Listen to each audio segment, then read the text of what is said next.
Please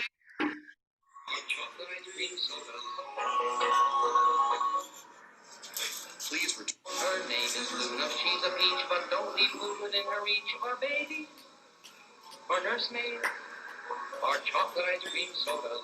And one more time. I will explain this, I promise. She's a peach, but don't leave food within her reach. Or baby, or nursemaid, or chocolate ice cream sodas. Okay, so that, God help us. That, oh, stop it. Stop. So, hi, Dave Lefkowitz here. In not Sesame Street, but the Daverhood on Dave's Gone By. That video, of course. Today's show is brought to you by the letters DGB. That's very good. It is. The letters DGB for Dave's Gone By. I'm Dave Lefkowitz. That's my darling and adorable wife, Joyce. This is the Oscar, not puppet, it's an Oscar, I don't know what you would call it. An Oscar squishy. It's a doll. Oscar toy doll that we picked up this week in Kohl's, I think it was. Normally, we've gotten, okay, wait, there's so much to unpack first. Yes, please, thank you. So much to unpack. Because Dave's Gone By is about humor and culture and talk and all that sort of crazy nonsense that we do every week and have been for 20 plus years. But here's the deal. Earlier in the week, since Joyce and I are both enjoying our last couple of weeks of semi-freedom before we both go back to teaching, we're like, well, what are we going to do? What's a fun thing to do in and around Baltimore County, which is where we live? And so we decided to go to an art museum. We'd gone to the Baltimore Art Museum a week or two earlier. There's another one that we went to. It was really nice. Was it the Walters Art Museum? Not that much to tell about it. It's a really cool art museum. I wish they had more of like the stuff that I'm into, the 1900s, the Impressionists, and the more modern things. But it's cool. It's fine. It's a museum. And not realizing that across the street, as we're exiting the museum, there's another museum across the way. It's not called that. It's called a center for cultural history or something like that. And in it, for a limited time, they're having a big, wonderful exhibit devoted to the life and work of Jim Henson. Because Jim Henson, even though he was born in the South, I think he was born in Mississippi, he was for a while a native son of Baltimore and the Maryland area. He went to school, I think, at UMD, undergrad school, etc. And he got his start making puppets right in this town. So he's a favorite son of Baltimore, just the way John Waters is and Divine is. So we look at this place and, oh, come on, we're here. It's right next door, even though we were already tired from schlepping around another museum for an hour and a half. We're like, we got to do it. So we go in, and immediately I'm captivated. I mean, there's other stuff to see in the museum, and that's fine. But I'm there for the Henson, right? And it was so worthwhile, even though it's not like they have right there in the exhibit the actual original Kermit, right?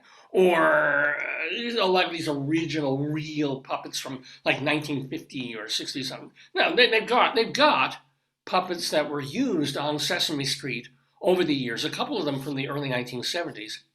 And Sesame started in '69, and tons of stuff from the Muppet Show. And it's really, it's interesting about museums, and even museums like this one. So much of what's actually there, you could essentially find on the interwebs. You could watch the footage, the screenings that they had of TV commercials that Henson did for a coffee company in Baltimore back in 1961 or something, and read about him and read about this and see sketches and a lot of things for reproductions too of his things for movies like Labyrinth that nobody liked. There. You could start the pictures. Oh, thank you much. And oh yeah, I can show a bunch of stuff of going there. But even though, thank you for the tea, there's something about having a presentation arranged and what they say curated by an institution and by people who know and love the work and understand and have researched it, to take you from room to room, because there were several rooms devoted to this. Okay, so swipe. Yeah, this is you making puppets. You can. Well, yeah. You can So, go through all of the different. but there's something rather beautiful about the way that this is arranged. Even though a lot of times you're looking at, oh, this is a letter that Jim Henson wrote to somebody trying to get the show on the air. It was just a reproduction of a letter.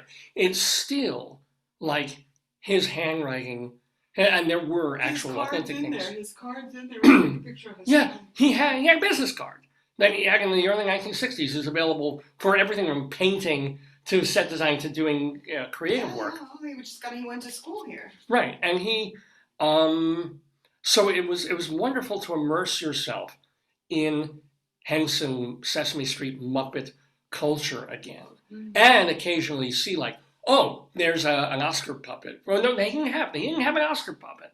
That we got later. They did have, they had a Grover. I think they had here. Well, they also allowed you. One of the great, because they know kids are coming, families are coming. They want kids to be coming. they want kids to be interactive. They want everybody to. So they give you a base, like a model Muppet creature thing, a furry, just as furry with shaped like an 8, with the fixings that you can put on it. You can put on, it's like Mr. Potato Head. You put on the eyes, you put on the this, you put on the, I know. So I made this, of course, rather unhappy Muppet design, because it was blue fuzz with an open mouth.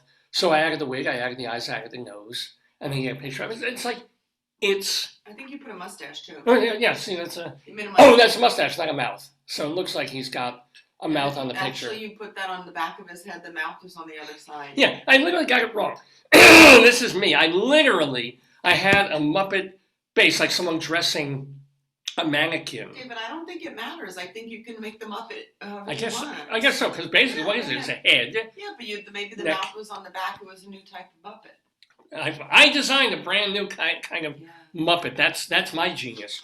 But it really... All the babies are there. Everything is there that you want. Within 2 minutes, you get a sense of Henson was not just talented. He was a freaking genius. He went in many directions. Like he did those commercials. We have pictures of you with those commercial guys that beat each other almost to death, right?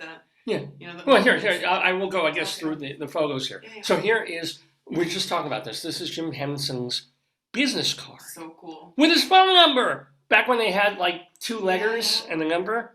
And he lived, there he was, in Bethesda. Yeah. So, it's about 10 miles from Baltimore.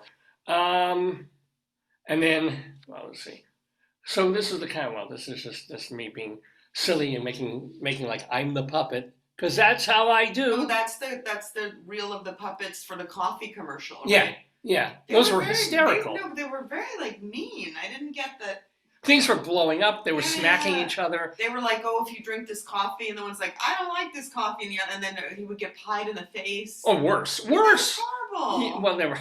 But imagine for television of that era to have little 15-second, not even 10-second mini-mercials with these ridiculous puppets, pre-Muppet puppets. That were violent and a little bit snide. And somebody wrote, David, some theater critic, television critic said that's the best commercial on the air. Well, yeah, because they probably were back then, So, here we go. So I'll explain this. One of the other things that they do is, if you go into this exhibit in this museum, in this culture, in this center. How long is it running? We don't know. I can look up, but I'm not sure off the top of my little brain head, that they give you. It's hot.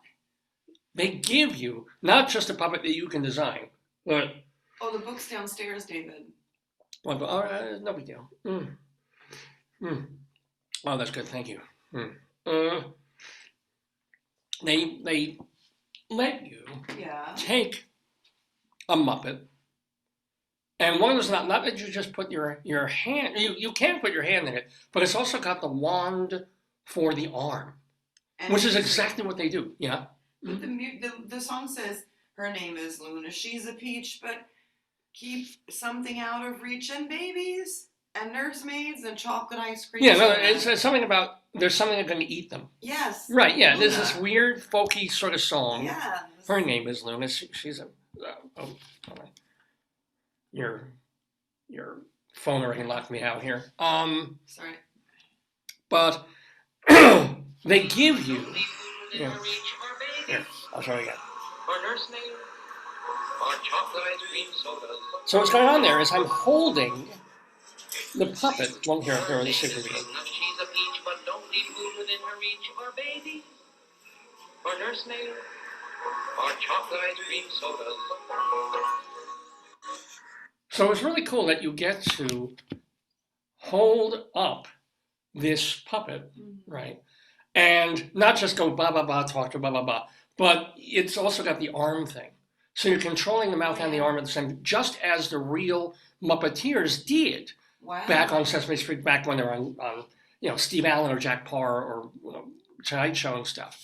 So they give you a little bit, a minute to like rehearse 10 seconds of a song that is being sung by Jim Henson, song I never heard before. And so I'm like, this and Joyce is like, you gotta do it. I'm like, okay. So Well, nobody was doing it. Nobody knew how to do it, and all the kids were standing around. I knew you'd figure it out. Barely. You did. Yeah, barely. Yeah. And after you, all the kids were doing the same thing. So you. I inspired them. You were like the Pied Piper of puppeteering. I gave them the bravery to try this out. Because honestly, the instructions weren't that clear. Yeah. So I think when they saw you do it, they knew what to do. And I think the girl behind you in the video was filming you. Oh, great. Yeah. Great. So not only we have this on your camera, somebody else has this. This small girl behind you leaning against the wall on her phone. I think she might have. Because it's on a video screen. So you are making believe for a few seconds that you are one of the Jim Henson Muppeteers, right? So I've got this puppet. I'm trying to learn like 2 lyrics of this song. I'm looking at a video screen with me on it, and the puppet, and the hand, and the mouth. So I practice once, and it's a disaster because I don't know the song. And then suddenly it's like, do you want to practice again? And now Joyce realizes, no, there's people now who want to do what I'm doing, so I don't have time to practice again. So I was like, all right, let's do it. And a look comes across my face like when I saw the bee. I showed it. I saw like 3 times already. And I'm like, Meanwhile, the part I didn't even realize is there's a chair there. And what you're really supposed to do is sit down out of frame. No, that's the picture, yeah. And then there's please return the puppets to this, which I did.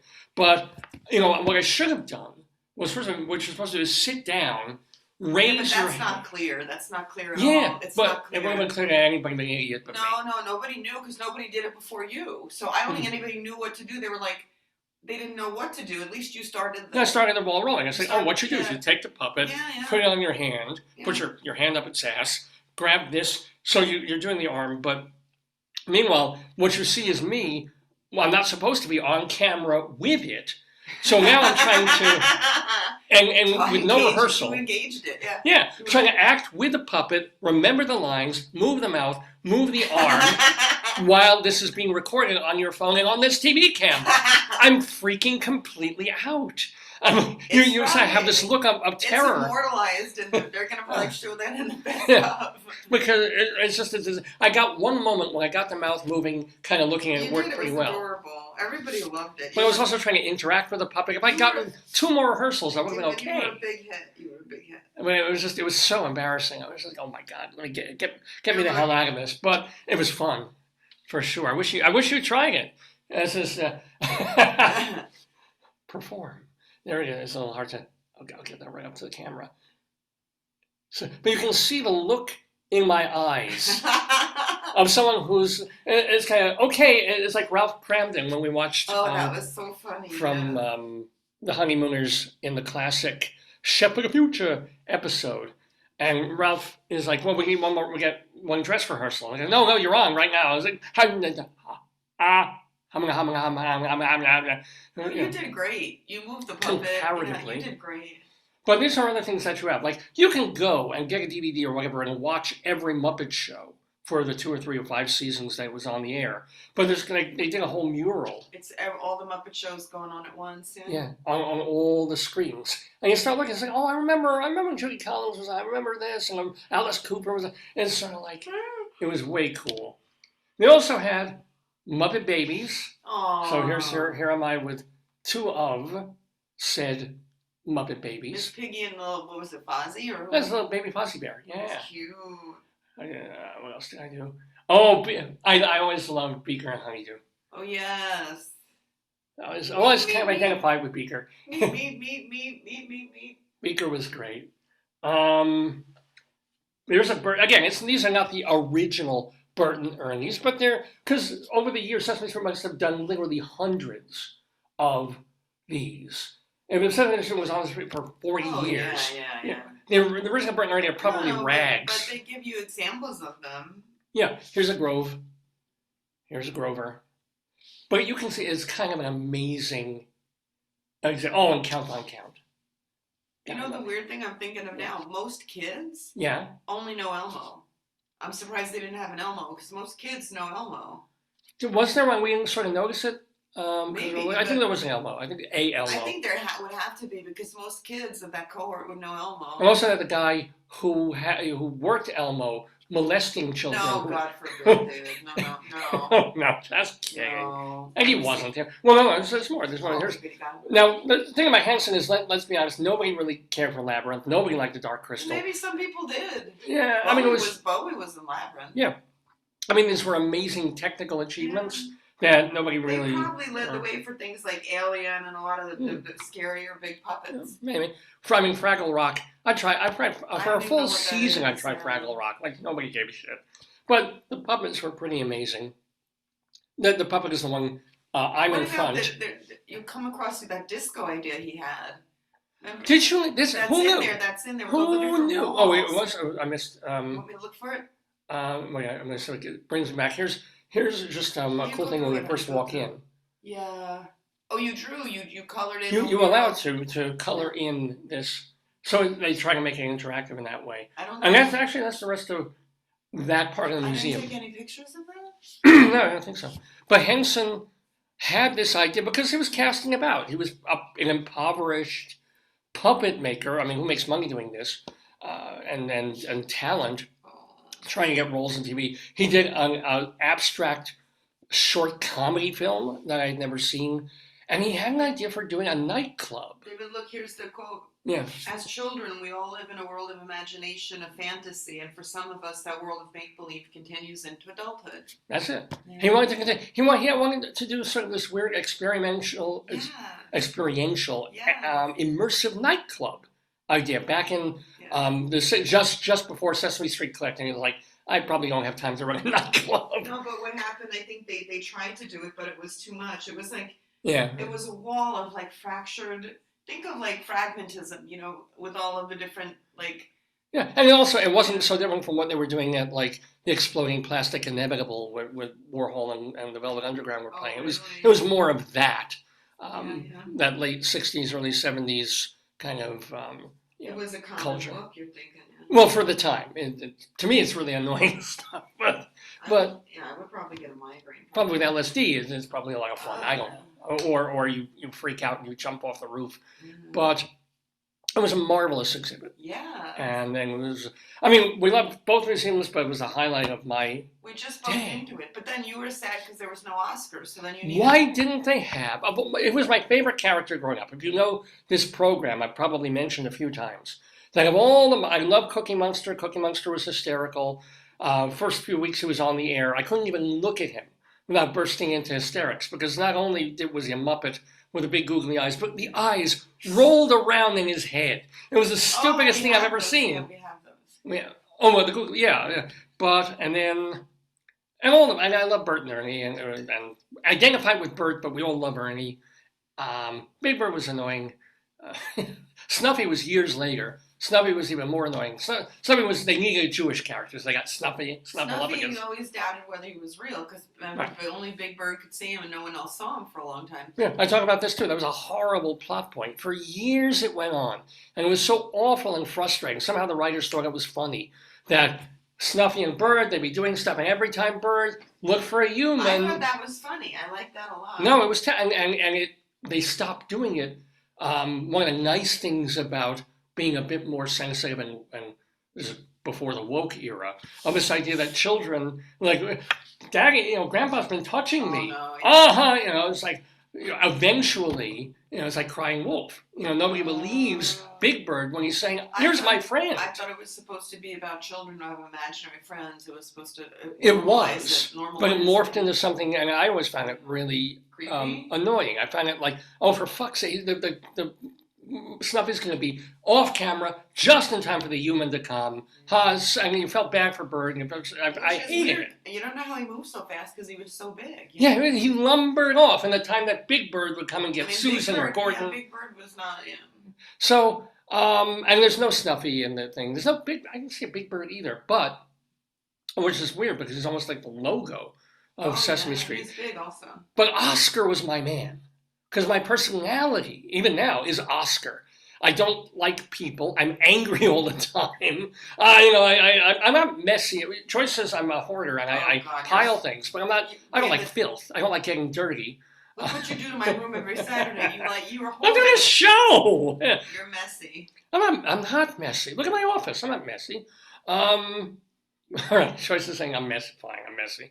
But and the Oscar feeling about humanity, that everything's negative and you look for the negative in a funny way, that warped and shaped my childhood in a sense. I mean, I was already kind of old. Sesame Street went on the air in '69. I was already 5-6 years old when I started watching it, right? So I kind of already grew past Sesame Street. I knew numbers by the time I saw the first episode of Sesame Street. So, but at the same time, the world of it, the Henson world, the Muppet world, and then this character who wasn't sweet, who wasn't cute, who wasn't nice, who wasn't classic children's television. He was smelly. Smelly, and he loved being smelly. He lived in a garbage can, and his best friend was a worm. Yeah. Oh, I think Wormy came out years later. Oh, Slimy. Slimy the worm. Slimy. You don't even know your favorite character's best friend's name? It's been a couple of years. Slimy, come on. But you're right, Slimy the worm. Yes. And Grouchetta? Remember you love worms, yeah. I do like worms. I love worms. Grouchetta was him in drag. Basically, yeah. There was no Grouchetta. Well, yeah. So, it was kind of wonderful. He was my favorite character growing up. I used to make my own little comic books with Oscar as like the lead character. I loved him. Do you have them? No, they're gone. If there's one thing I would pay a lot of money to have back, it's the comic books and things that I drew when I was a kid. Could you redraw it? I think what happened, I had a temper tantrum and just tore them up and threw them away at one point, or just yeah. But there's so we're at Walgreens. This isn't like from the gift shop. No. Oh, Kohl's. Excuse me. We were at the Kohl's yesterday, I think, or 2 days ago, and of all things, at all times, I don't think it's even connected to the exhibit at the center. How maybe. could it not be? Because they have all different sort of books. I think they must, because they had all sorts of books. Like they have books that go with it too. We could have bought a book about Oscar. Oh. Yeah. So it was great to have this memento, even though they did not have one little Oscar in the whole exhibit. And he was the crucial link for me, because Sesame Street wasn't fun and cute, but he's sort of the straw that stirs the drink. These are nice, and Mr. Hooper's really nice, and the Big Bird, It's like you like the puppets, but you like the puppets who were violent during that commercial the best. Right. Yeah. When you think of the Muppet Show, besides Kermit, whom do you think? Well, a girl would think of... I think the two old men. Statler and Waldorf. Okay, and what do? Yeah. They make fun. Yeah. They say how rotten the show is. Yeah. And everybody thinks of the band. I remember, we didn't see Gonzo either. Remember for Gonzo? There was no Gonzo. There was no Animal. Animal was the imagery. It was like, Muppet Show, they're crazy, they're telling jokes, they're all kooky, they're having fun. And Animal. You need Animal. You need Oscar. Yeah, and I needed this Oscar from Kohl's Cares that we got yesterday. They're actually very reasonably priced, considering it's a squishy, happy little toy. It's soft, right? Yeah. It's very soft. It has no ouchy parts. Yeah. I tried sleeping with him, but he only does that as Grouchetta. He said scram. He said, see, scram. Yeah, let's put on his outfit. Gotta love it. Gotta love him. So, so that was that weekend. That was a while ago. This is very good. Let me also tell you what's going to be on this program today. It is Saturday, August 5th, the first Saturday in the beautiful month of August here in the Daverhood. Let's put. We also picked up this because we were in an acquisitive mood the other day, and we saw this adorable outfit of gardening that Joyce, not me, not Joyce, thought would be adorable and perfect. I wanted to get rid of Dr. Tater because he was awful. For our he kept trying to give me Advil, which might kill me. So yeah, no, but there's so much to unpack here if you're new to the program. But you know that I collect. I have collected these adorable potatoes. That's Dr. Potato. For 2-3 decades now. Ever since I have I'm not going to get into the hernia story, but I collect these things, specifically these things. Nearly all of them have hats, but this poor fella, as you can see, his hat was not part of the ensemble. It wasn't attached to by the time I got him. It used to be. You can see it from the little threads in his head. So every once in a while, we're trying to look for a hat for him. And he got on Joyce's bad side because for a while he was trying to be helpful to her. She had a migraine, she was not feeling well, so he's trying to help her. And he prescribed Advil, which is one of the medicines that Joyce, for various reasons, cannot take. And yet he's like, gotta take Advil. He's not the best doctor. No, I know that. And then he was delicensed, disbarred, whatever. Yeah, oh, absolutely. But he still practiced, so we needed to give him a new job. So Joyce is like, no more can this be. He's not going to stay in our house if he's going to be Dr. Tater anymore. So we're like, well, what the hell do we do? We're in Kohl's, and we see this outfit, which came with this, and this is the best part. Is it a sunflower? It's so cute. It's a sunflower. It's a beautiful open sunflower. Yeah. And now Potato is a gardener of sorts. Well, it's just he's no longer a doctor. He's more a elegant lady. I'm retired. Yes, he's retired. Wait, is that retired or retarded? Both. He's retired. He's retired. So now he looks really cute. Let's get the hat on him right. Isn't that wonderful? Yeah. And he was gonna wear the gardening outfit, but it fits better on Oscar or Grouchetta. Huh? And it even comes with like little implements. You can't remove them. No. But it's got scissors. It's got a fork. It's got a spoon. So if he ever stabs anybody, he can bury them. Oh, good. Which is what Oscar would essentially do. Why do you think his trash can smells? Oh, I've been there. Yeah. That's the reason. So I want to let you know that in just a bit, we've got other stuff to do on the show. And our guest has clocked in early, which is wonderful. Good. We will get to our guest, who is an actor turned writer turned man about Paris. Or maybe not Paris, or another part of France. But look and see. His name is Mark Steven Porro. And Mark Steven Porro, he did some acting. He lived in Hollywood for a while, got some gigs, worked with some cool people, and did that for a long time. And then went, for whatever reason, we'll find out, to New Jersey. And we are going to find out because what happened was his mom was ailing and failing, as significantly older women will, or men. And so he goes out there to take care of her, to be her caregiver, which especially for men, a lot of guys want to do. You warehouse. You say, oh, she's at a certain point, sell the house, put her here. She was she's no longer. But she was in New Jersey. And so he did this. All the ups and downs of it is not just this heartwarming, oh, Mom, I love you. Oh, Mom, oh, here's your breakfast. It isn't just that. It's about the horrors of caring for someone who's dying, too. So he did this for a bit, wrote a book about, and she passed. And then, I guess he has the money or the time or whatever, moved to France. God bless him. So that's where he is now. Mark Steven Porro is a French dweller. I don't know if he has a Is he French? No, he's just a guy from probably Jersey. Probably grew up in. I haven't unfortunately read the book. I haven't had a chance to, I'm sorry about that, read the book. But the title of the book totally grabbed me. It's called A Cup of Tea on the Commode, which is, let's face it, a rather beautiful thing. We even have with us, this is not the commode. Here's your tea. Well, hold on. Yeah. Oops, gotta turn it around. Oh, here we go. And yes, by the way, this is fake doo-doo that Joyce made. God bless her. And this, by the way, was the chart for a week or two when I was charting my phlegm gobs. I'm not kidding. Yes. I have a life, ladies and gentlemen. So a cup of tea. You got to put your tea bag so you could see the tea bag in the front. Oh, and yes, it's there we go. On the Commode is the name of this book. We're going to find out why he named it of all, as opposed to, me and Mom, a caregiver's story. I don't know. I was 50, she was 90. I mean, no, that would be a very different kind of a story.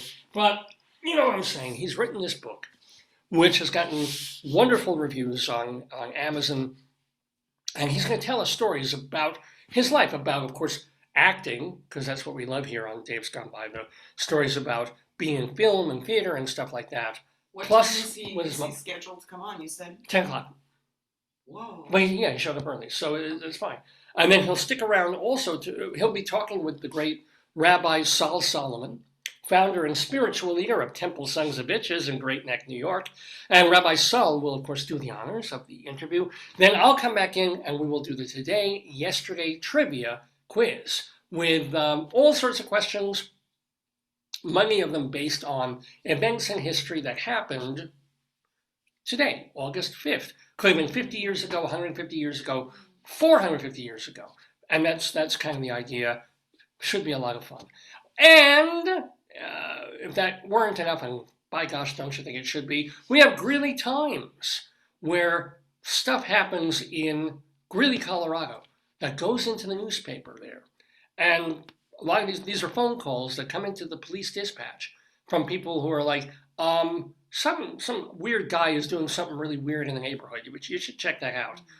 The funniest ones go in the paper, and we pluck them out and share them with you on Greeley Times. It's weird calling it Greeley Times now instead of Greeley Times. Still call it the old one, because it's really the name of it. There's no more old times, at least now. Yeah, but maybe they are old times because you're not doing something that happens today. It happened last week, so it is an old time. That's my God, you are a gerontologist. Yes. Whoa, a week ago. Whoa, it's aging. Yeah, but you could say old times because it is. It's not today. Yeah, all right. So it's Greeley Crimes and old times. Older times, yeah. Yeah, and now it's more like Greeley Times elsewhere, because we also go occasionally elsewhere. I wish they would bring back those things. I know. I hope Mike is okay, the guy who writes the column. Yeah.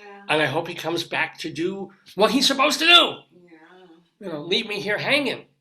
No ancient history from Greeley, Colorado to share with you people. I know. Oh, that burns me up. Ooh, a little bit. Anyway, and we have our Colorado Limerick of the Damned, where we will be going to McCoy, Colorado. Tiny little town, McCoy, Colorado, for a disgusting, really evil, awful poem today. That'll be later in the show, as promised. So we have all that going on. A lot of fun stuff on Dave's Gone By. For more information about the program, please go to davesgoneby.com. That is the official website of the show, davesgoneby.com. It is where you can hear and see all of the archives. You know how the Henson Museum has a mural of every single Muppet show that they did? We've got a digital, well, it's not a mural, but more of a list of 99% of all the shows we've done. It's like a repository, right? Or, in my particular cases, it's really more of a suppository, if you think about it. But it's I can't believe I lift this. But it's true. Like, you go to davesgoneby.com, you can hear episodes from our very first month on the air as a radio show to the shows we were doing last month. And nearly everything's there. We also have a separate archive just of our interviews. You can also see all our stuff at archive.org, a not-for-profit website of arts and culture from past thousands of years. Everything from books that you can read in PDF form, classics of literature, to old-time movie and old-time radio shows and TV shows, to our channel, Dave's Gone By, at archive.org. And finally, folks, you can hear our episodes at castbox.fm. So if you are a podcast person, you're out and about, you're on the go, you can't sit here and watch 3 hours of this program, but you can certainly hear it.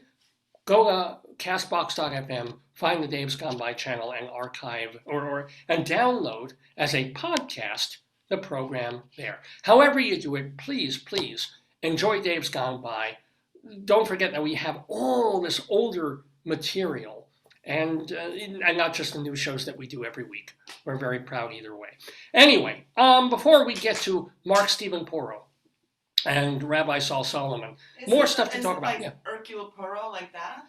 Oh, thank you for reminding me. Is it? The name of our episode today. Oh, yes. It's episode number 906. I can't believe it. I know, right? It's amazing to me. Is called, I'm calling it HERCULEAN Porro. Get it? Get it? Of course I get it. Okay. But it's Porro. So it's not Poirot. But I wonder if it's this, if he's Belgian. Well, yeah. So, yeah. HERCULEAN His name Porro. is Porro. He's a peach, but don't keep something chocolate gotta reach your babies. And nursemaids. And chocolate ice cream soda. There you go. That's the one thing I should have looked up this week was Henson doing whatever song that is, like Googling the lyrics and trying to figure out.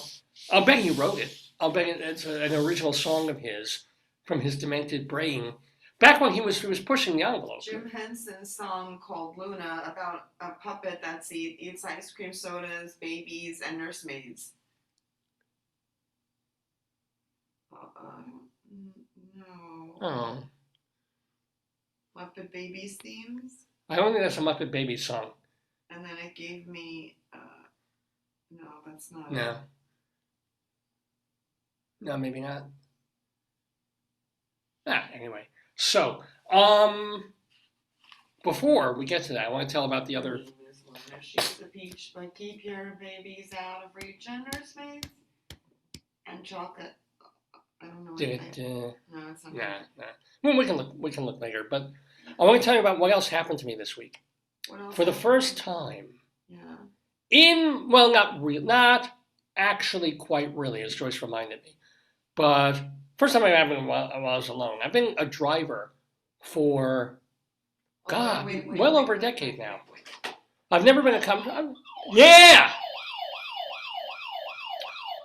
I got my driver's license in my 20s, long after when I took lessons in high school because I just wasn't ready to drive. Got a driver's license and didn't really even start to drive until, I was in my 40s. We were living in Colorado and needed to. We finally got a car and I started driving and fine.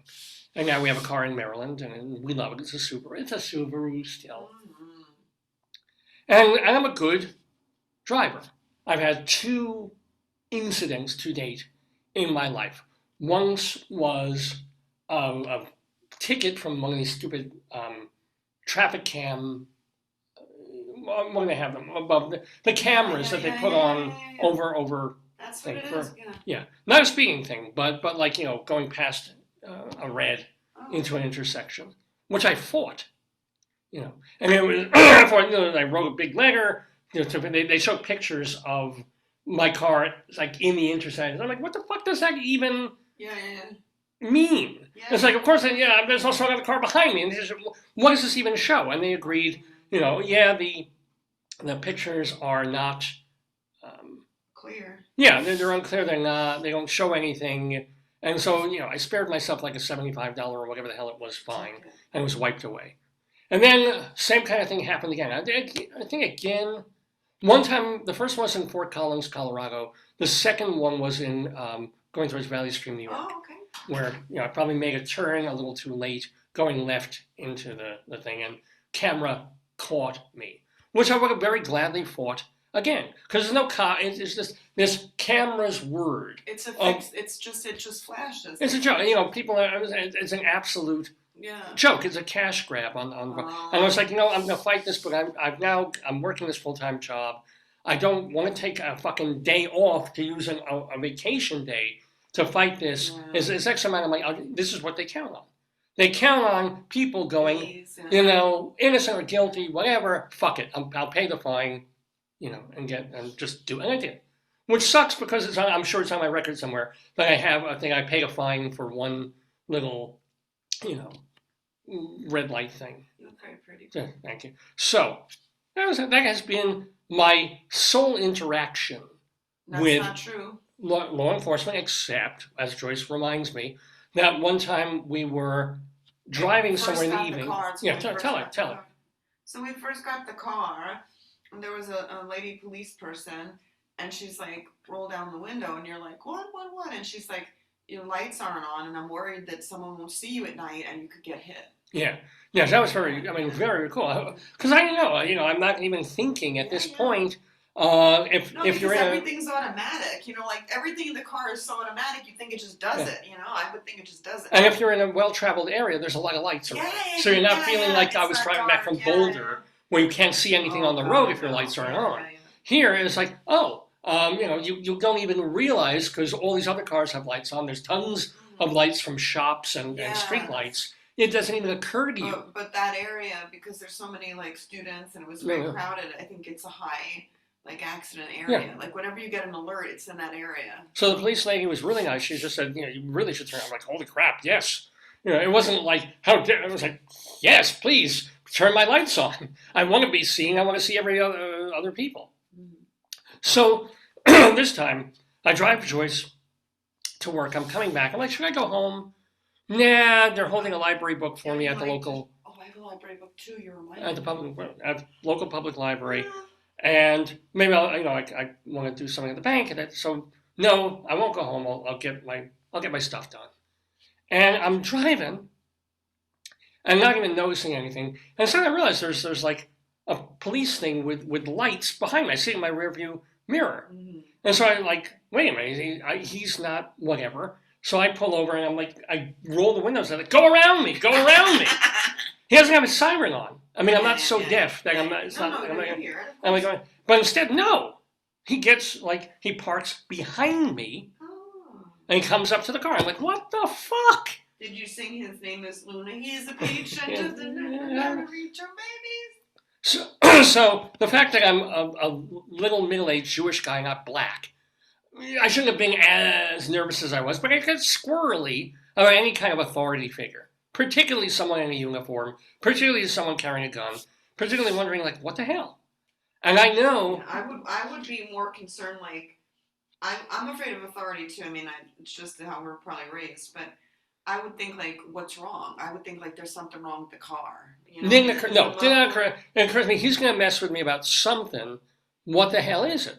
I think the muffler was bad, or maybe there was a flat tire, or if my muffler was dragging, I didn't even occur to me. If my muffler was dragging, making sparks, I do want to know about it. I think it was some there was a functional problem. No, I figure, whatever. Did I roll through a stop sign? No, I don't think I did. That's what, because already twice some fucking camera supposedly got me. Yeah. When I had to get into an intersection and the light had already sort of changed or something. Yeah. So. I'm thinking, okay, how's he going to mess with me? What's the problem? Yeah. But I'm also figuring, and I know that I go the speed of traffic. You do. You're very diligent. In a 30 mile per hour zone, I don't go 30, right? Diligent. I go 35 to 40. Yeah. And if I find myself going up over 40, I slow down. So that's, I do go faster than the speed limit, but I'm not speeding. No, I'm going the normal rate of traffic. You go within the flow of traffic. Yeah. That's what they say. And that's what I do. So is he going to, have a quota and he's going to bust my chops for going 38 in a 30 or something like that, which I wasn't even, because there were other cars. I couldn't. So for crying out loud. And this is what he gets. He gets me. It doesn't even really get me. Did you wee-wee? No, it wasn't that. I was much more scared of the bee on your knee than I was of a policeman approaching the car. That's our marker of fear now. Yeah, no. I mean, I was just already. I was nervous, shaking, but also pissed off. Yeah. I'm like, what the fuck does he want? Right. Yeah. So he comes over the car, and I said, well, what's happening? And I said, well, here's the deal. You were driving, and when you would come around a stopped vehicle, you take very wide berths. And I'm like, yes. Yes, it was like an Amazon truck or one of these. You don't know who's coming in and out of the... I mean, generally it's true when post office people, they kind of get out that other side and not into traffic. Yeah. But I'm always, it's sort of like, it's a vehicle. It's stopped there in the road that I'm kind of coming on. So I'm like, I'm going to give it a wide berth. Yeah. So he may have thought that was some sort of erratic thing. I don't know. But so that made me notice you. I'm like, okay. Wonderful. No, so and he runs my license he ran the plate while he was in the car. So they have a computer. So when they see anybody, they run the plate before they stop the vehicle, I'm sure. Yeah. And he probably saw that you had the... Yeah, he noticed me. He ran the plate, which is the job they do. And then he says, so here's the real problem. Here's what the thing is. Your vehicle is suspended. And I'm like, literally, this is. I felt my dad coming and say, what? Yeah. My father came right out of me at that moment. What? Yes. Because it was such a ridiculous shock to me. Well, we should have known because when you went to get your license transferred, they had a lot of trouble transferring your license. Yeah. Well, whether that's connected or not. Yeah, it is. Because mine happened in 5 seconds, so it is. Yeah, I'm sure that was. So I said, "What do you mean it's suspended? What the hell?" And he was like, dude, chill. He didn't say dude, chill. But he was the kind of policeman who would say dude, chill. He was very cool. You said he looked like an Ehrlich. He looked like, if you remember, we had Dustin Ehrlich on the show many years ago. Give him another, like, Steve Buscemi. Well, and we also told you about the park ranger. Oh, yeah. It wasn't more like Steve Buscemi. He would have been like, oh, gosh. He was a character. I mean, it's not fair, but like the comedian Brian Posehn. What about Mr. Rogers? No, not at all. Like bald guy with a beard. And just seemed like a very friendly guy. Like, what is this guy doing a cop? But it's great that we have cops like this. So he was like, no, this happens to so many people. He said this to me. Yeah, but don't you think, okay, when you say, like, this happens to so many people, that's a problem they need to fix, obviously. Well, the police don't need to fix it, the MDOT. Yeah, but somebody, like, if you say, like, if you're like, yeah, you know what, like, you tried to register for a class, but there was a problem. This happens to everybody. Then that's a problem. That is a problem. That's the definition of a problem. He said your car has not had its emissions checked. Since February, because February is our car's anniversary. It's supposed to be February. Yeah. So, and here it is July. And, thinking back, I do remember the Subaru people telling us. Really? Do something in February, because I remember thinking Valentine's Day. And that's how, it's coming back that they said your date is in February. So it would have been nice if somebody, not the people who sold us the car, but it would have been nice if the MDOT, we pay for our license, we pay our fucking taxes. Yeah. Like, be nice if they sent us a little postcard saying, hey, in December, January, you need to get your emissions tested, your emissions vehicle. Here are locations or here's the website. Go find your nearest location and just have it tested, have it done. Yeah. Right? But no notification, no nothing. I'm not even thinking about it. And then he suddenly says, your vehicle, I'm not, there's no fine. I'm not going to give you a ticket or anything. There's a warning that you should get this done. And if you don't get it done, well, you could get stopped again, because anytime somebody flags you, it's going to come up. Yeah. And every month that this goes on, unchanged, they're fining you $15. Because let's see, so let me go back. Well, it's probably $50 for the test, right? Oh, whatever it was. I'm going to say $50. So let's say $50, and then March, April, May, June, July. What's 5 times 15?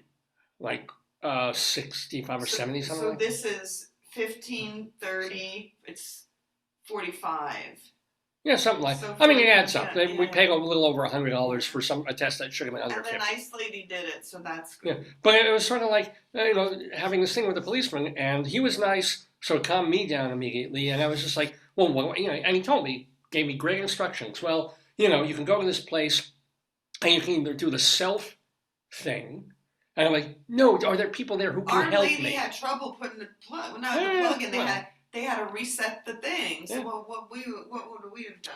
So and I just said, well, why don't they just tell people? I would have had this done if somebody notified me. And so they don't. It's very possible you have a used car. They could be sending the reminders to the person who had the car before you. It's just one of those. Now we know things. every February month. Well, not next, but February 25. I've got to do it again. So, he gave me the printed me out a warning, sent me on my merry way. We had a nice little chat, because he was very personable. Did he beat you with the stick? He did not give me the Louima treatment. Okay, and you didn't say defund the police or anything? I did not. No. Sometimes you're naughty, you get the little devil in you. Yeah, well, no, if I really felt like I was. Yeah. But he was honestly doing me a service. Because this could have gone on 8 more months before another cop stopped me. And I suddenly I'd be in the hole another $100. Yeah, that's true. Owing, Maryland for their tax grab. Let's get things done before the semester. That's Joyce's mantra. So literally two. And he said, look, it's not, you don't have to go today, tomorrow. It was local. It was very close. I thought we'd have to go to well, Owings Mills is like 12 miles away. Yeah, but it's not like we had to go into Baltimore or we had to go out to another county out in the country. It was a place. Thank goodness. There's only 2 places in Baltimore County that do this. So we found the one. And he was very nice. He said, look, I said, can I at least go to the library? That's where I was going to get this book and then deal with it. He said, dude, you can do it whenever. It's just a warning. It's not even a fine for me. You have to get it done. And the lady was great. She did it. She called us over, so we were on a line. Yeah. And then somebody else tried to go because they opened up. I guess she was opening up a new thing. She was like, she pushed them back. So she did. Yeah. She pushed the car back and she called us over because we were next. Well, because it was confusing. Because I was told when you go to the website and stuff that there's a self area, and if you pay $4 more, somebody does it for you. I'm like, fuck it, $4. It was the right side, which we weren't. Yeah, but when you get there and you're driving, you've never been there, but you don't know you just go around, you follow the arrows. You have no idea whether you're going into the helpy thing or the self-service thing. Yeah. And so this woman is guiding the cars. And it's like, please, can we have a person? She's like, I'm a person. I didn't know she was the person who was going to physically do it. And she did great. She was fine. She was very nice. And it took, 10 minutes? Maybe 15 because they had to reset the machine. And now I'm street legal for a year and a half. So hooray. And Maryland, you got your money. Congratulations, you got your bullshit money. I love the fact that if you're this thing, the cop also told me, he didn't remember the actual age of the thing. If you are 70 years old, you can apply for an exemption. It says, you're old, you don't have to do this anymore. Good, I like it. Now, I don't know if part of that exemption is you have to be driving a vehicle that wasn't from 1957 and belching poison into the air. I drive a monster truck and I'm 95. Yeah. I don't think that, we got to look into that. So. But it's true. When I hit 70, assuming my car is something like what we're driving now, you can apply. It's sort of like walking through the airport without having to do all that shit. Yeah. It just applies like, fine, you're old. Don't worry about it. Wow. But he thought I might be close, like 60 or 60. Now it's 70. So that was my excitement. Did you guys go out and have a bagel and coffee? I would have treated him because he probably saved me. You can't treat a cop. I think it's You can't even give him a donut. Well, no, you can't. It's like a bribe or something. Don't give a cop a donut, David. It's like giving Oscar some garbage. No, but he did me a service. Yeah. He scared me a bit because a cop will fucking scare you. And he's scaring you when he's walking over to the car. It's not necessarily him. It's just the uniform and the gun. Well, for me, at a gunfight, it's unequal. If both people have a gun, it's a fair fight. If one has a gun, it's unequal. If I opened my glove compartment and there was a gun in it, it would have been a very different. And if I were black, fine, Or if you were like smoking drugs and drinking while you were driving. Oh, well, yes.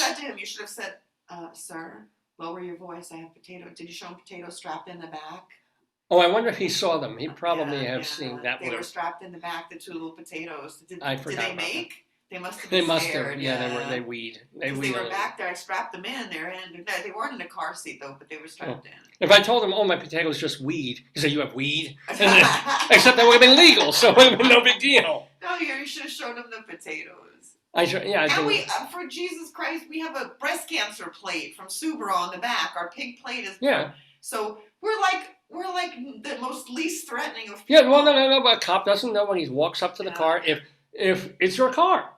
That's why they ask for license and reg. If it's not your car. I see what you're saying. I get it. I know. No, I don't think people are snatching Subarus off the street left and right, but other kinds of vehicles that may have belonged to someone else. I got my light on my little food in the back. It's gonna turn. Can we do this quick? No, I hadn't hit little yet. Oh, okay. I was just coming back getting you from school, still on the way. I said, "Oh yeah, I think I'll hit the library. I'll get some stuff from Little, and I'll do it." Yeah.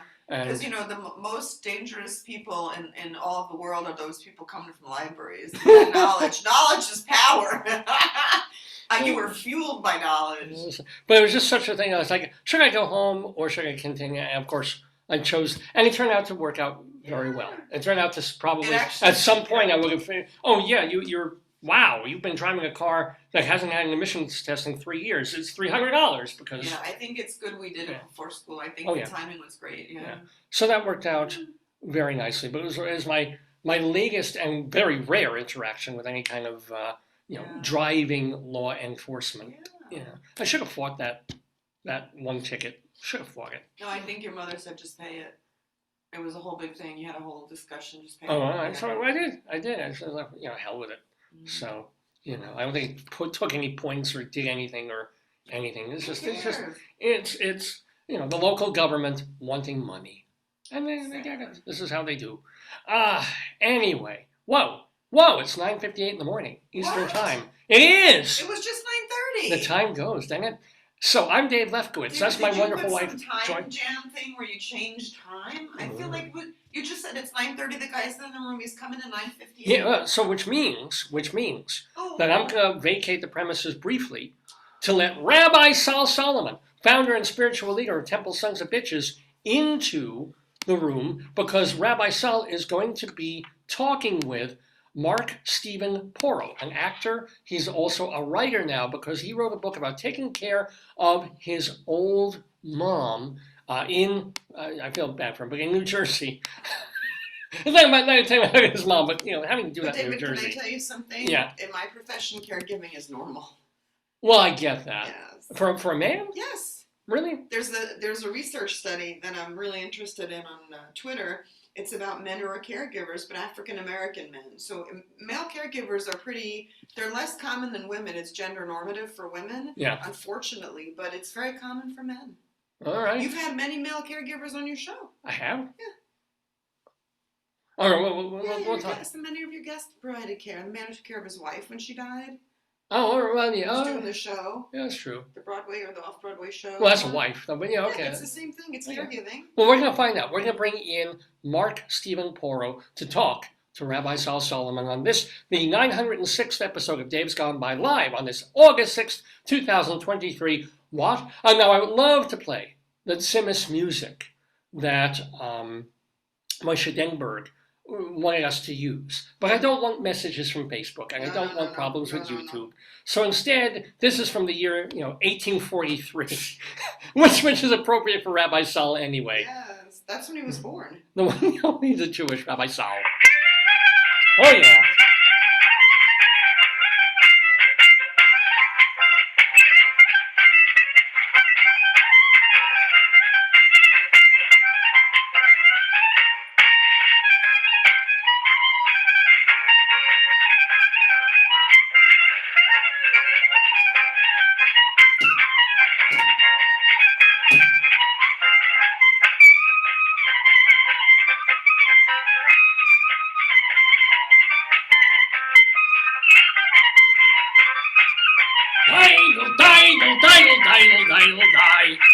Hey, diddle do is diddle the diddle.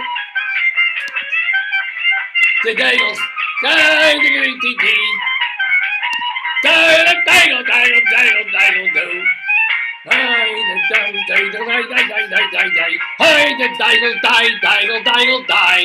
Oh, shalom, my friends. Shalom, my enemies. This is your old pal, Rabbi Sol Solomon, founder and spiritual leader of Temple Sons of Bitches in Great Neck, New York. And it is such a delight for me to be talking to our guest in the Daverhood live on this Shabbos, August 6, 2023. This handsome fella there and this even more handsome surrounding there.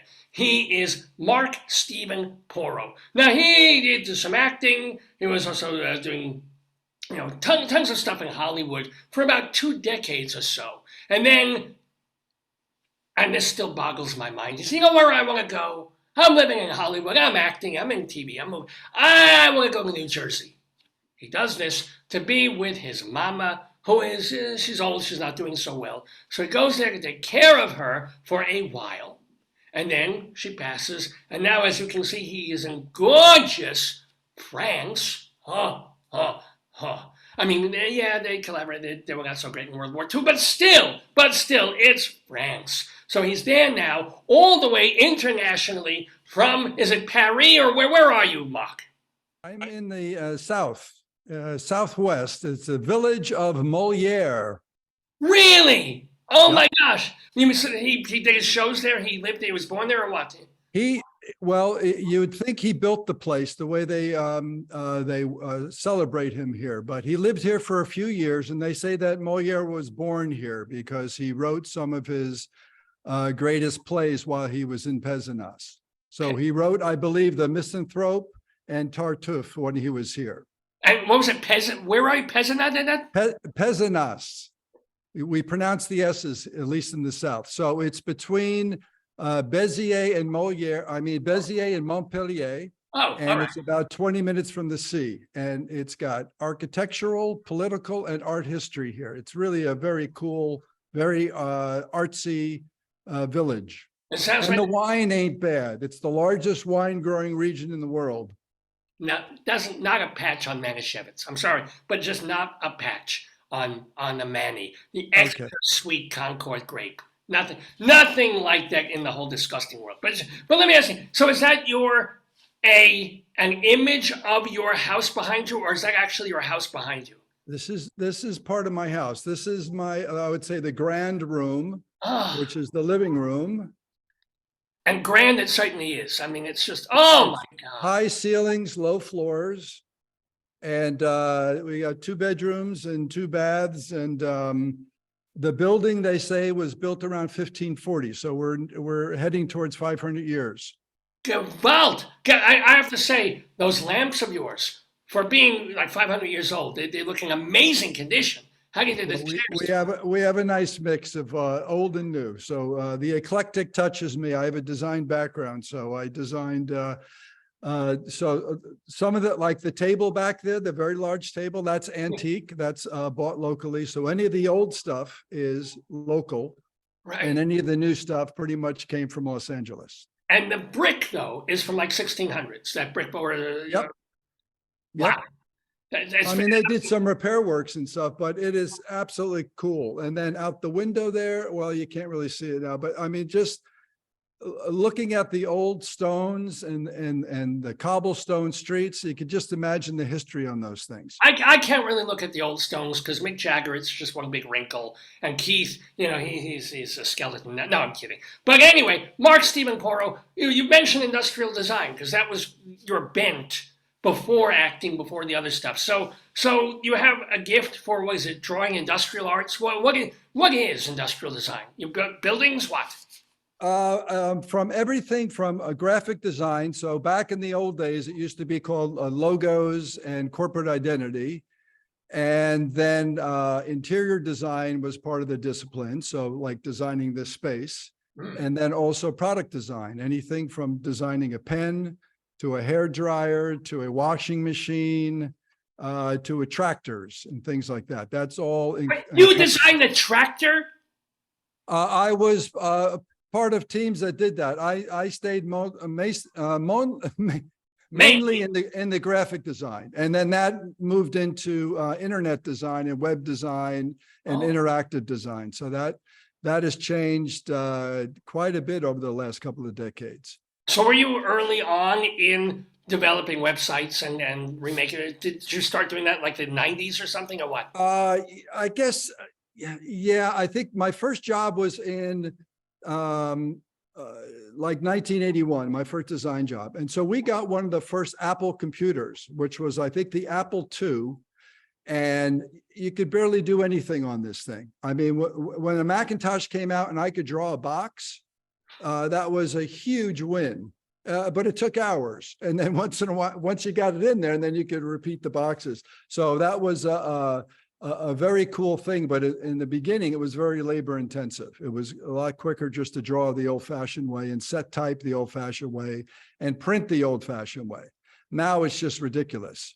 Well, how fast you can do things. Of course. So do you, over the past bunch of years, even when you were acting, were you still doing web work? Were you doing design work, or did you give I was doing a lot of, yeah, I kept designing because designing was the paying job. Acting was, as you may know, is not the most steady work in the world. And I gave up a good design career to, I'm an adventurer. So I had this acting bug.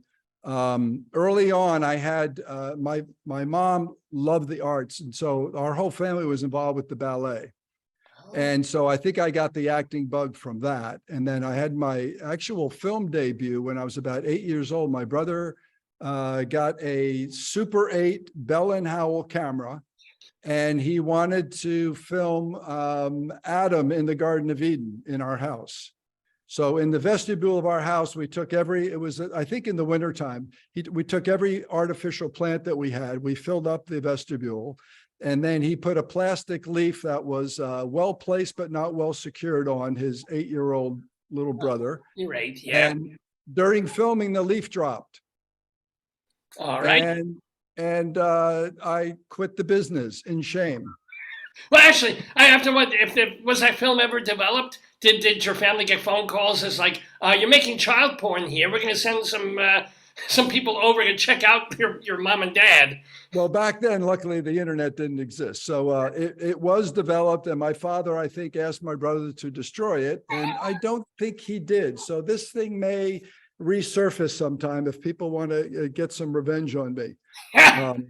But the acting bug didn't leave you, because really honest, it came back at some point. In your 20s or 30s, when? I went to Hollywood just after I turned 26. And my goal, I went to school at the Ohio State University. That's where I got my degree in design. And I worked for a couple of really good design. It was called Richardson Smith at the time. It was one of the best design firms in the country. So that was a lovely career if I stuck with it. But I went to Hollywood to visit, and I had a connection with an agent. And I decided to move out there, and I had a design job waiting for me because I had a great portfolio and good experience. But I quit that after a year because I started landing acting work. My goal was to get, at that time, Hill Street Blues was a very well-respected show. And my goal was I wanted to be good. So I got out there and I started studying right away. And my goal was Hill Street Blues. And I got on Hill Street Blues in 1986. I think in their 8th or 9th season. It might have been their last season. But was it a one shot, or did you got on as a one episode, or did you land? One episode. I was ADA Simmons, and I had a courtroom scene, a couple of courtroom scenes, one with Veronica Hamill, who was like the hottest thing on TV at the time. And the judge was Jeffrey Tambor. Oh, yeah.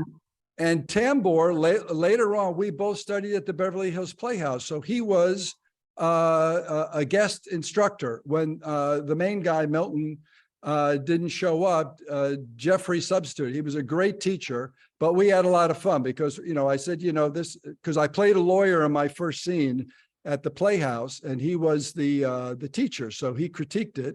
And I introduced myself. I said, we've met before. We were on Hill Street Blues together. And he said, was I nice? And I said, yes, you were. Some of the other people weren't so nice, but a very funny story with that. So it was my first episode. in television, episodic television. And it went really long. And when things go long and you're a SAG actor, you get paid very well. So it goes into double time if you're past 8 hours. Then it goes into double overtime. And then I think if it's after 11 hours, you go into golden time. So you're making a fortune, at least for me, for my first gig. And in the courtroom, there was this old gentleman, had to be in his 80s. And he was there the entire time, having the best time of his life. So during a break, I sat with him and I asked him, I said, you have to have better things to be doing with these last years of your life. And he said, no, he goes, I love being around you young people, you creative people. It just tickles me. And I said, that is so cool. And then he introduced himself. He says, my daughter owns this studio. And I said, who's your daughter? He says, Mary Tyler Moore. So wait, was that Grand Tinker? No. Well, that was her husband. I'm sorry. Mary MTM Studios was on Radford, and that was, they did Hill Street Blues, they did St. Elsewhere, and a bunch of other big shows. And that studio was owned by Mary Tyler Moore. And her father just liked hanging out on the set because he loved being, I guess, around his daughter, who we didn't see, but he just loved the energy and stuff that. I do want to ask you, because you dropped a hint in there, and you're not really acting anymore, so it's no harm if you. So who was not so nice on the Hill Street Blues crew? Can I say the names? I guess I can't be sued. What's gonna happen? So the guy that played, his name was Bruce Weitz, the detective. Yeah, Stelker. Yeah. So I had a scene with him, and it might have been he was just in character, but he was just nasty. Really? I mean, some of the Someone guys. was just talking about him honest to God. Last week we had on the program Michael Tucker. I don't know if you know that actor. He's married. Okay, yeah. I saw that. Yeah. And he had literally we're talking about NYPD, and he was on NYPD, and he was saying wonderful things about Bruce Weitz. So maybe he just goes into the Belker character. He could have, or sometimes you catch somebody on a bad day. I try to give everybody a break, but Veronica Hamill was very sweet. Tambor was very nice, and of course, Mary Tyler Moore's dad was very nice, and the makeup guys were great because they knew it was my first gig. So when you're getting made up, you're in your costume, and they put tissues around your neck so you don't get makeup on your collar before shooting. So I said, do I leave these in? They said, yeah, you leave them in. So I'm on the set, and I'm walking around the set, and I've got these tissues hanging out, and everybody's looking at me. And then I look over and I see the makeup guys, and they're just cracking up. Oh, they were. Yeah, that's cute. I love that. So I pulled it out, and it's great to. I mean, I wasn't mad. It was fun. I got a kick out of it, and they got a kick out of it. So a smile goes a long way in Hollywood. So who are in the other episodics and the other stuff that you did? Because you do have some credits on IMDb. Who are great people that you really enjoyed working with, whose names we know? Like who was really cool or fun or nice or. Well, I'll say the nicest guy was I had a small part on Castaway, which I'm still making good money on. So everything you've heard about Tom Hanks is true. He's a total a-hole. Absolutely. He stayed on the set and hung out with all of us. He gave Robert Zemeckis some ideas to save some money. I'm joking. He was a charmer. He called me. We in the crash scene of that. I was in the beginning of the film, but I replaced the original navigator. So they have a thing where if a character is established, even if he's replaced, your face can't be seen because it would be confusing to the audience. So a guy who I replaced, I knew him, a guy by the name of Jay. So I came in. So the whole crash sequence and dialogue and stuff is me. But every time I tried to turn to the camera where Tom Hanks was behind me, Robert Zemeckis would say, cut. He goes, Mark, you can't turn to the camera. Yeah. And I'm like, I'm in a movie with Tom Hanks, directed by Robert Zemeckis, and nobody's going to know I'm in it.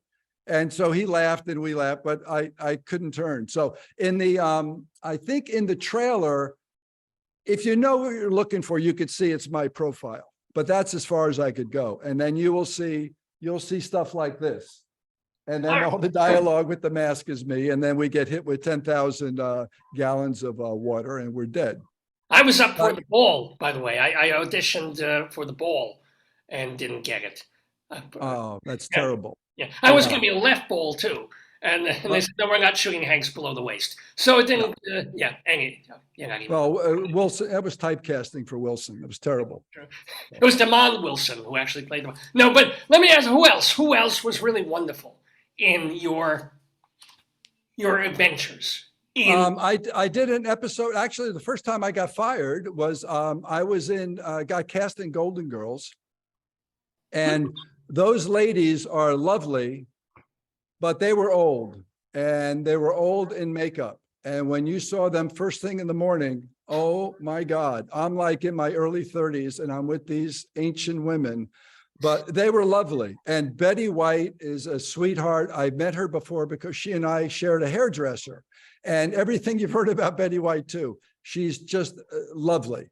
And so I would see her actually in Beverly Hills at the salon every once in a while. And one time, whenever my mom came out from New Jersey, I would take her for a shampoo and set with Stan Penner at Penner Salon in Beverly Hills.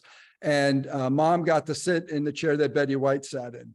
And then one day Betty was there when my mother was there. And so my mother got an autograph from Betty White, which was a big thrill for her. Big thrill for anybody. I mean, not just her. But let me ask you though, all we read are stories about how B. Arthur didn't get along with White, or you didn't see that. You saw them all. No, I didn't see that.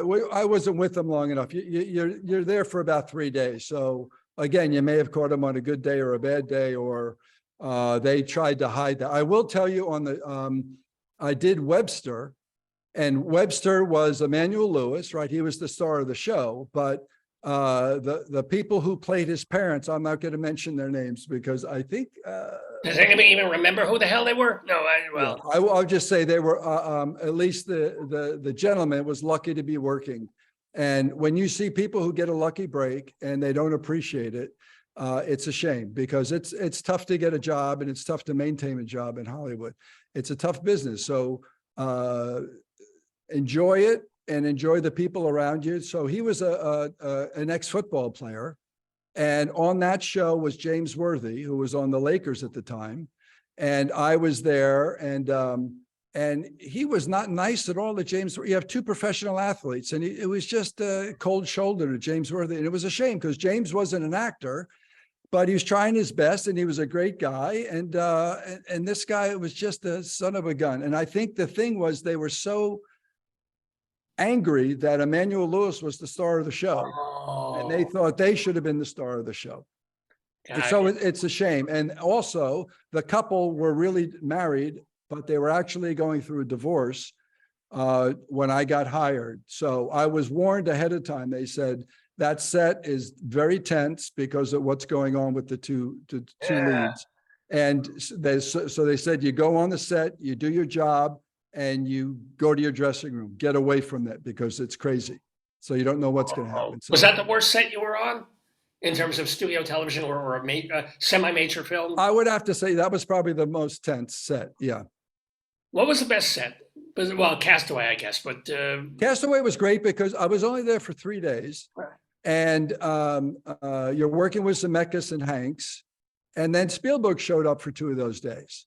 So you have this one scene where Zemeckis is in the front of the plane, going through the choreography of the crash sequence. So he's up there directing, and the whole behind him or in front of him was the crew and the cast.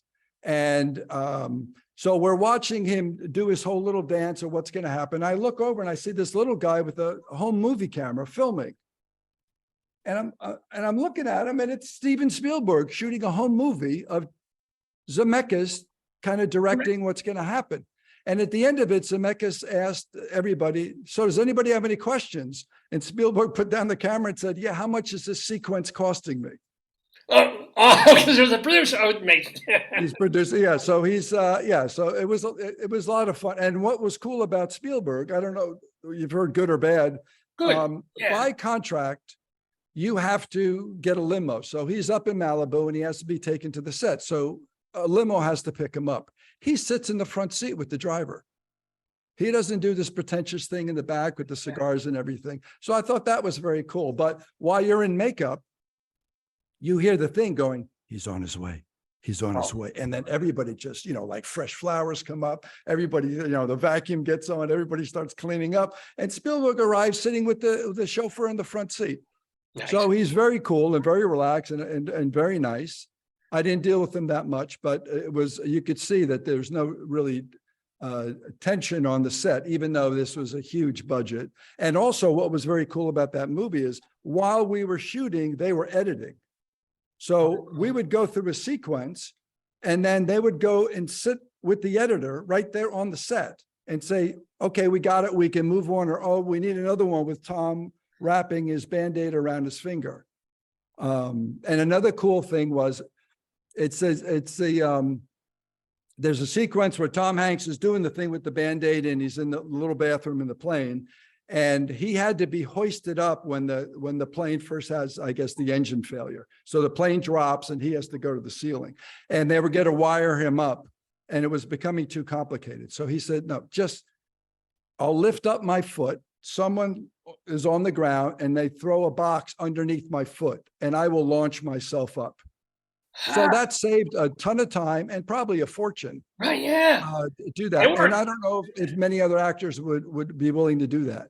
Okay. But, he said, no, let's just get this going. And then you saw the sequence and it looked great.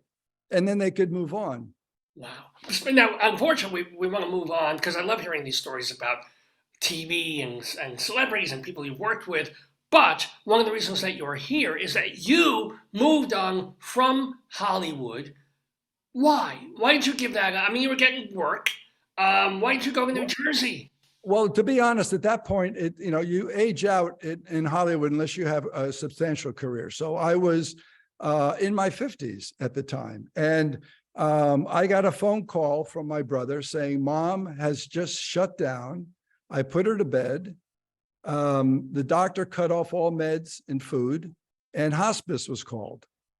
And my heart almost stopped because last time hospice was called was 14 years earlier with my dad, and he was dead 2 days later. So I flew home and Mom was in her bed. I called it semi-comatose and not talking. Her eyes were closed and she was just kind of sleeping. And it's just like she wanted to check out. So all the kids came home. And my little sister and I slept with her next to her in the bed just to make sure, she didn't need anything, or if she woke up, if that was rare. Once in a while, she did open her eyes, didn't speak a word. She did respond a little bit to touch, but she was just not happy. And then while I was there, I just looked around and I saw that this house, which is the house we all grew up in, we had some people that were living there at that point for about 3.5 years, supposedly caretakers. And they turned this house into their house, which was not a nice house. And my mother's, all of her possessions and all of our family heirlooms and photographs were all sequestered into my mother's room, crammed. So it was crammed with all her stuff. And the rest of the house was these people's junk. So I think my mom, it was I call it in the book, a silent cry for help. And so we were there and we took care of her. And then weeks later, she snapped out of it. And I realized that she didn't like these people. These people didn't like her either, but these people were getting free rent for supposedly doing certain chores and looking after our mother. And so I took over at that point for a number of weeks, and hospice was still there. So I learned all the tips and tricks from hospice. And my little sister did also, but she had to go back because she had a family of 5. I had no kids or anything other than at that point I had a snack food company in Los Angeles. And wait, where the hell did that come from? You got to read the book. It's all in there. But, by the way, what is the name of the book? Can you hold up the book, please? It's called, and I'll hold up this while you hold up that. It's A Cup of Tea on the Commode, ladies and gentlemen. On the commode. Well, that's not going to help sales at all. Thank you, Rabbi. No, but why is it? I mean, obviously, let's get to the title. Okay, so what does it have to do with your mom? All right, so the title came from, so after my mom woke up, she couldn't walk anymore. So we couldn't get her to the bathroom. So we had a commode that we used with my father 14 years earlier. So I found that in the basement, cleaned it up, brought it up. And sometimes Mother Nature doesn't go as quickly as you would like. So when she was on the commode, she spent an inordinate amount of time there. So her favorite beverage was a cup of hot tea, skim milk, no sugar. And so one day I offered it to her and it was a hit. So I tried to make it her experience. So when you say it was a hit, she loved it, or it got her she loved it, and it became a regular routine. So so that it was like, Mom, no rush. Just here's your cup of tea. Relax. Let nature take its its time. Yes. And so that's where the title comes from. So first of all, how old was your mom when you got that phone call first?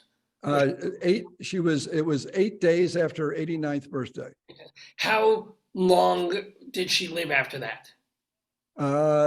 Once I took over, she lived till 92 and a half. So 3.5 years. Well, 3.5 years, my God. And all that time, and there was still hospice for 3.5 years, which is. Well, no, hospice contractually stays there for 6 months, but hospice is called when they know there's going to be a death, basically. Right. So after a few months, they realized, no, this woman has come back, and partly because her kids are taking care of her and she's happy again. But they still had to stay on for 6 months. So I was able to go back to Los Angeles while they were still on, because I trusted them. I did not trust the people who were still in the house, and we had to keep them in the house. By Jersey, I tried to get rid of them, but by Jersey law, they were living there long enough where I couldn't kick them out. So we had to make a mutual agreement with them. So they hung on. Well, okay, so that was 2011. And so I went back to LA, I think probably in May this was in February 2011. And so May, I think I went back to LA, came back in September, but Mom and I kept in touch. And at that point we had FaceTime going and things like that, so I could check on her.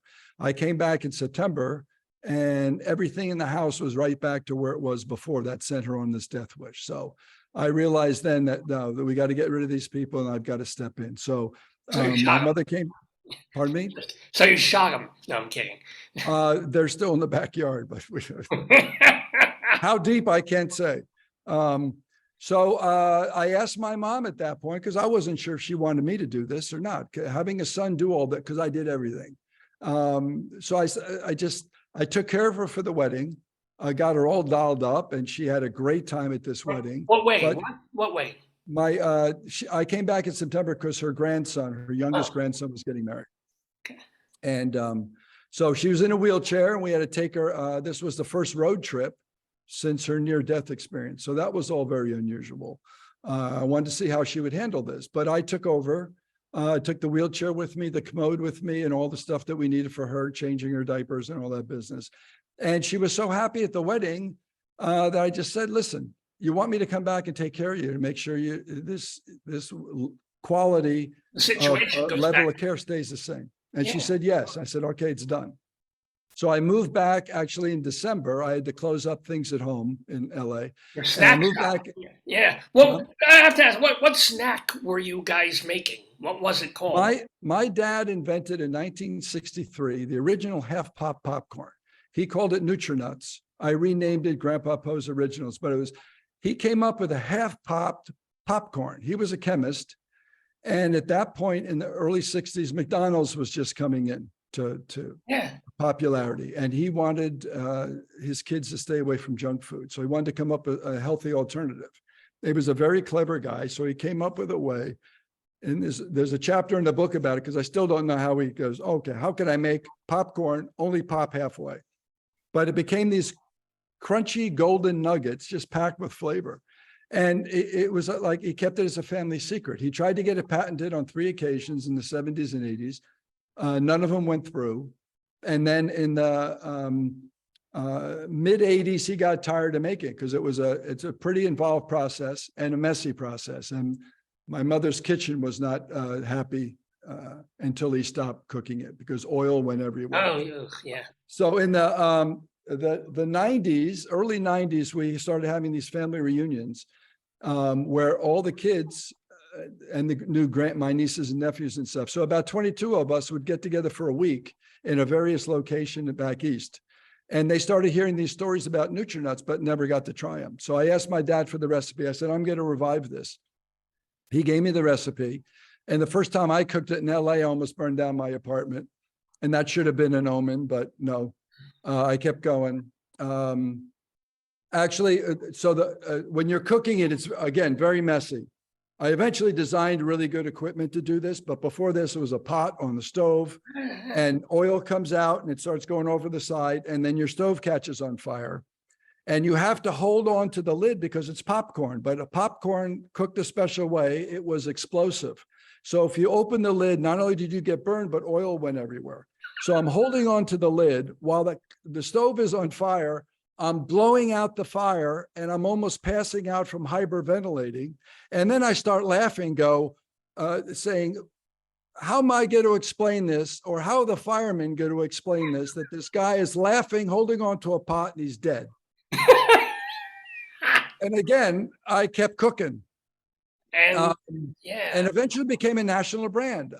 Grandpa Poe's Original started branching out in Los Angeles. And then I was chosen for the snack of the day on the Rachel Ray show. And then we got a national distributor after that. So it went nationwide for a while, but to compete with the big boys, and we were organic, and my father introduced soy into it. So it was mostly popcorn, but he wanted to add some protein, and he loved dry roasted soy nuts when he was a kid. I had no idea. On the streets of New York, you got roasted chestnuts, roasted peanuts, and he said roasted soy nuts in the 20s and 30s, which I never heard of. Yeah, okay. And he said, I always liked that taste and had protein, so I wanted to add that. So soy was just, when I started the company, soy was just hitting its stride, and we were organic. And so we were a hot topic for a while, but the big boys started getting into organics and certainly into soy. And sometimes we had trouble finding corn. Sometimes we had trouble finding soy. So it was tough to compete with them. So eventually it was oh my, I don't know. I still prefer Nutrinuts. Something about the name Nutrinuts. Well, I like the name too, but it was misleading. There were a lot of people that had nut allergies. Oh, okay. It was popcorn. And there's no nuts in there. So it wasn't corn nuts. So you had it. By the way, I want to say that I would love to stick around, but I have to get back to my shul. Dave is coming. He's going to talk a little more to you and start the trivia game that you're going to stick around for. Don't forget that. That's right. But we have been here with Mark Steven Porro, Porro, and you want to get his book. It's gotten wonderful reviews on Amazon. It's called A Cup of Tea on the Commode. How can people get it, by the way? It's on Amazon. If they also go to a cup of tea on the commode.org or .com or just Google that. There are a lot of online options. I don't know how many. We have independent distributors, so it should be out in some bookstores, but you may have to order it there. But Amazon's definitely your best bet. You get it quickly there. And it comes in a large print. It comes in ebook and also paperback.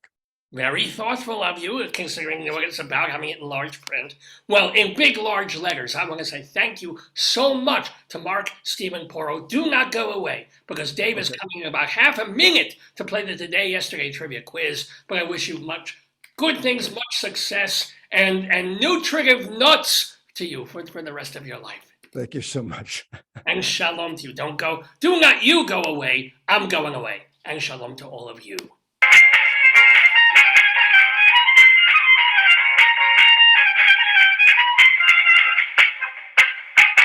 Cup of tea.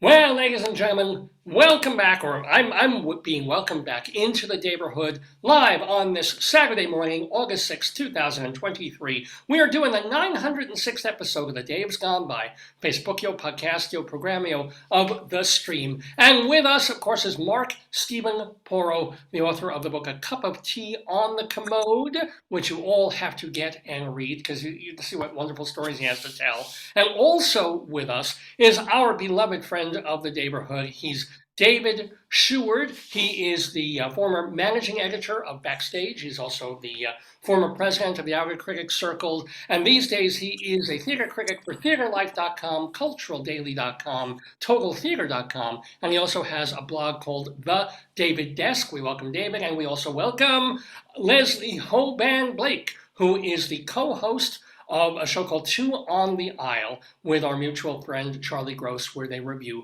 theater. So everybody say hello to each other. That is Mark, hello. David, and Leslie. How are you guys all doing? Great. Very good. Thank you. Excellent. David, I'm really sorry you didn't get my response. I don't know how that happened. Yesterday was my birthday, and I came home and I just sent you a note and I went to sleep, and the note never went through. I didn't pay attention. So I'm really sorry. Well, I wasn't sure if you were coming today, but I'm thrilled that you're here. Yay. Happy birthday. Yeah, happy birthday. Thank you. How did you celebrate?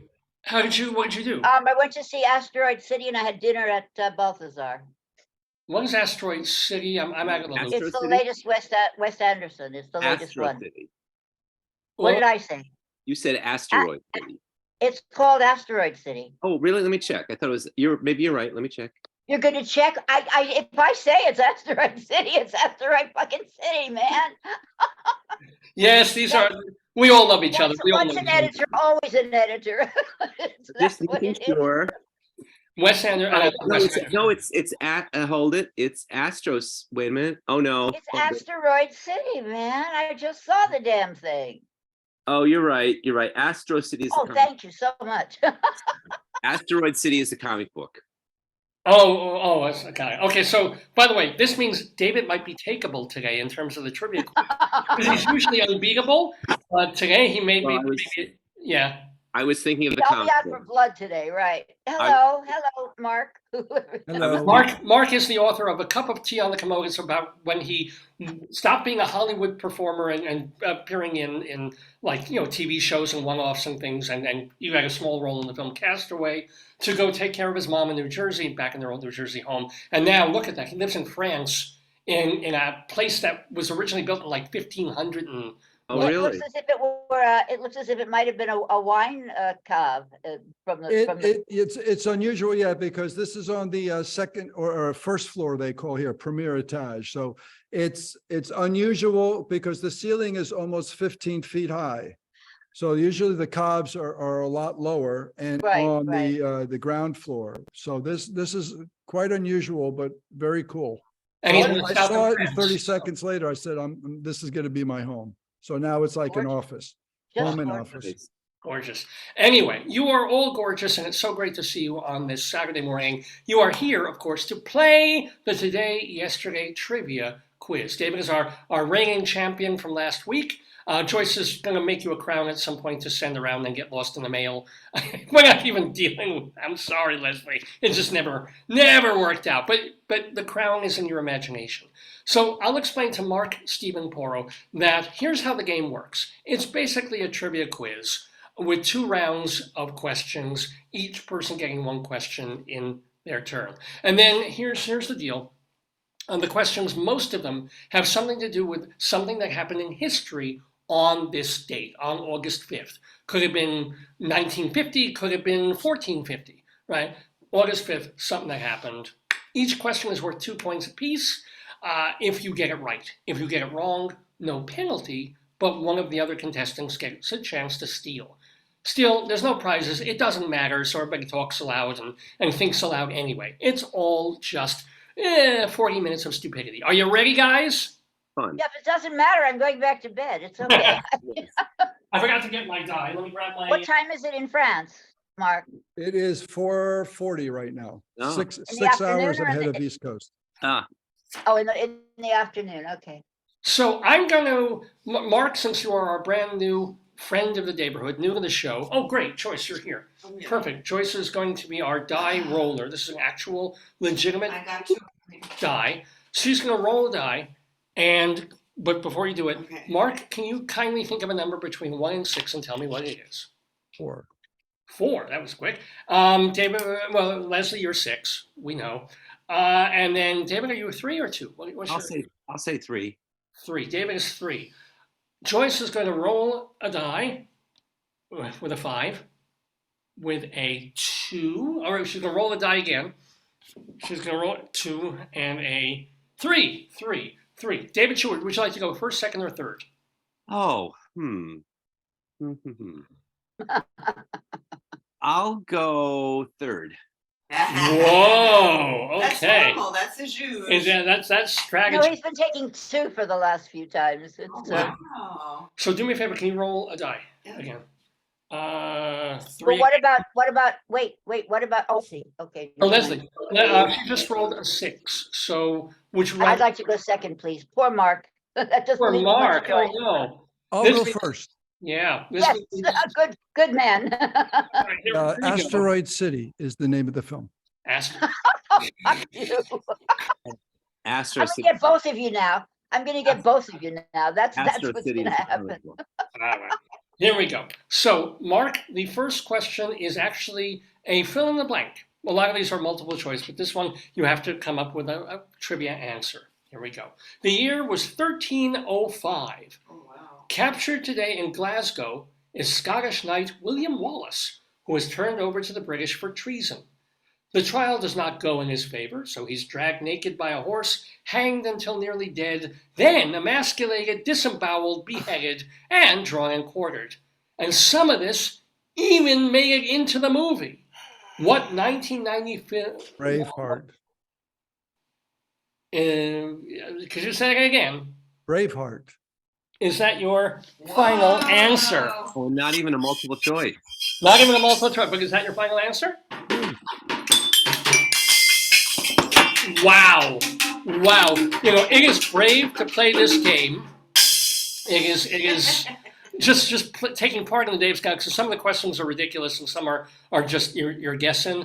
But you got it, man. You got 2 points on the board to Mark for, that is the correct, the Mel Gibson 1995 film Braveheart, which being a Mel Gibson movie, I guess showed his evisceration. Wow. Like his bowels How did being you torn know it out. so quick? How did you know it so quick? I get William Wallace in the story of the Scottish knight who, That pulled it, yeah. Well done. So in the lead, we've got Mark. Now, this means Leslie gets question number 2. Oh, boy. This is a multiple choice, Les. Are you ready? Mm. All right. Leslie's rare to go. And you better get it's a film question, so if it goes to David, you know it's going to be shot. But the year was 1906. Oh, boy. Born today in Missouri is legendary film director John Huston, whose success as a screenwriter encouraged Warner Brothers to give him a shot behind the camera. The result, 1941's The Maltese Falcon, and some other classics beside. Which of these was not a 1940s film directed by John Huston? A. Random Harvest. B. We Were Strangers. C. The Red Badge of Courage. Or D. In This Our Life.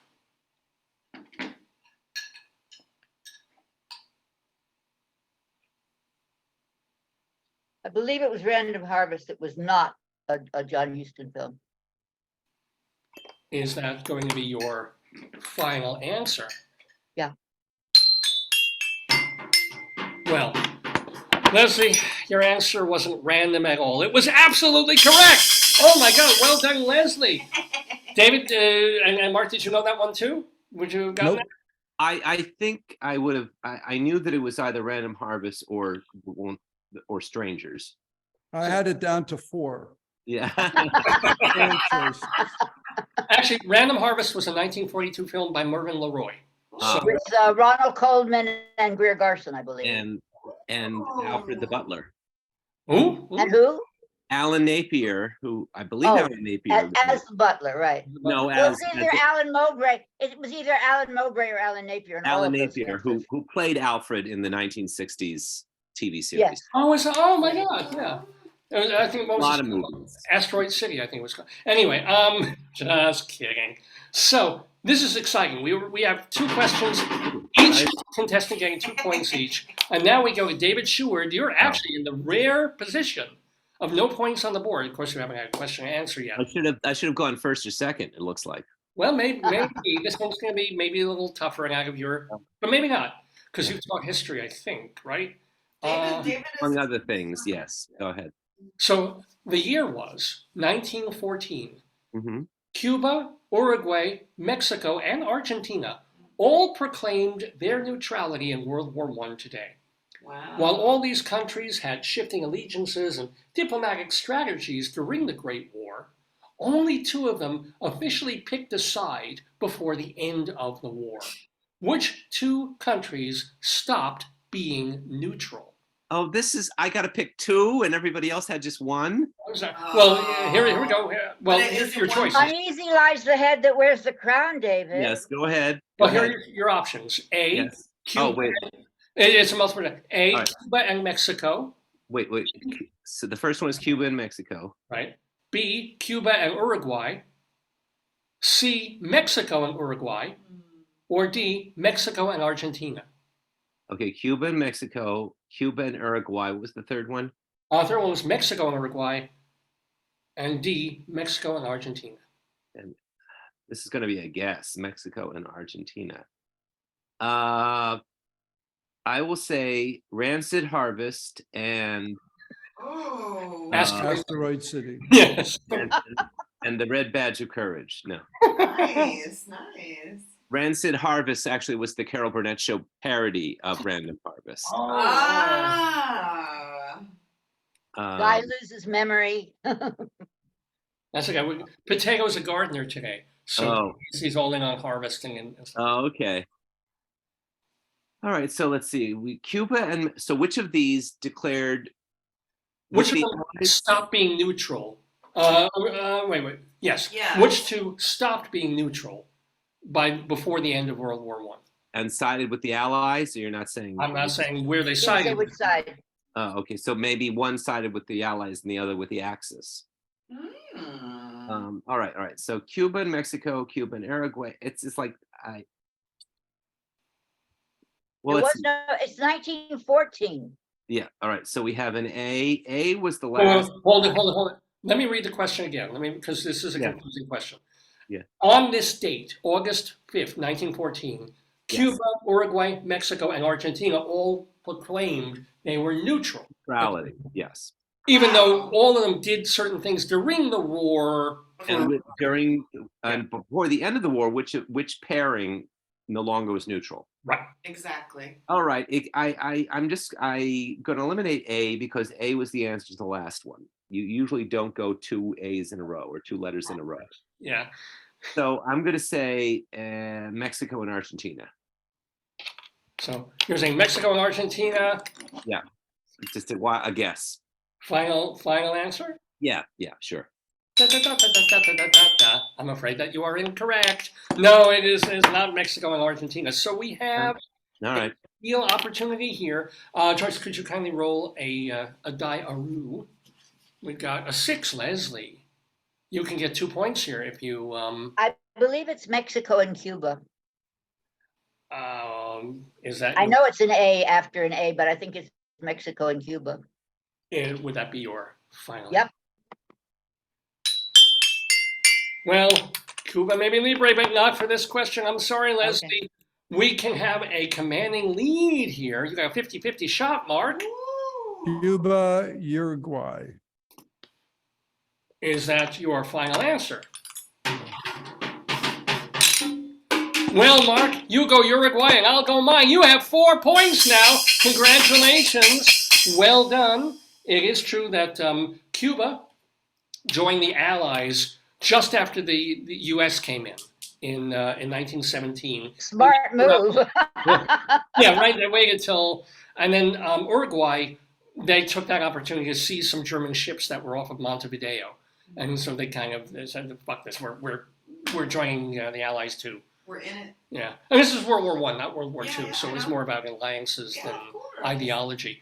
But congratulations to Mark. Mark, you have 4 points on the board at the end of round one. He's the GOAT.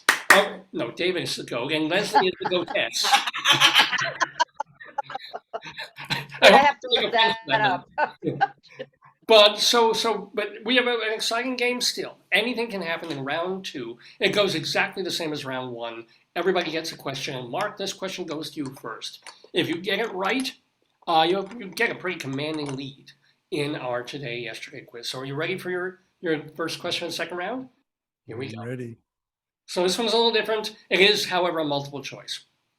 On Monday, we bade farewell to Paul Rubens, age 70, who passed away after a 6-year battle with cancer. Paul Rubens had notable moments in everything from the 2001 film Blow to his hysterical guest shot as Prince Gerhardt on 30 Rock. But let's face it, he'll always be Pee Wee Herman. So, how well do you remember Pee Wee's Playhouse? Which of these was not an anthropomorphized object on the beloved TV show? A. Clocky, a clock. B. Globy, a globe. C. Cherry, a chair. Or D. Fanny, a fan.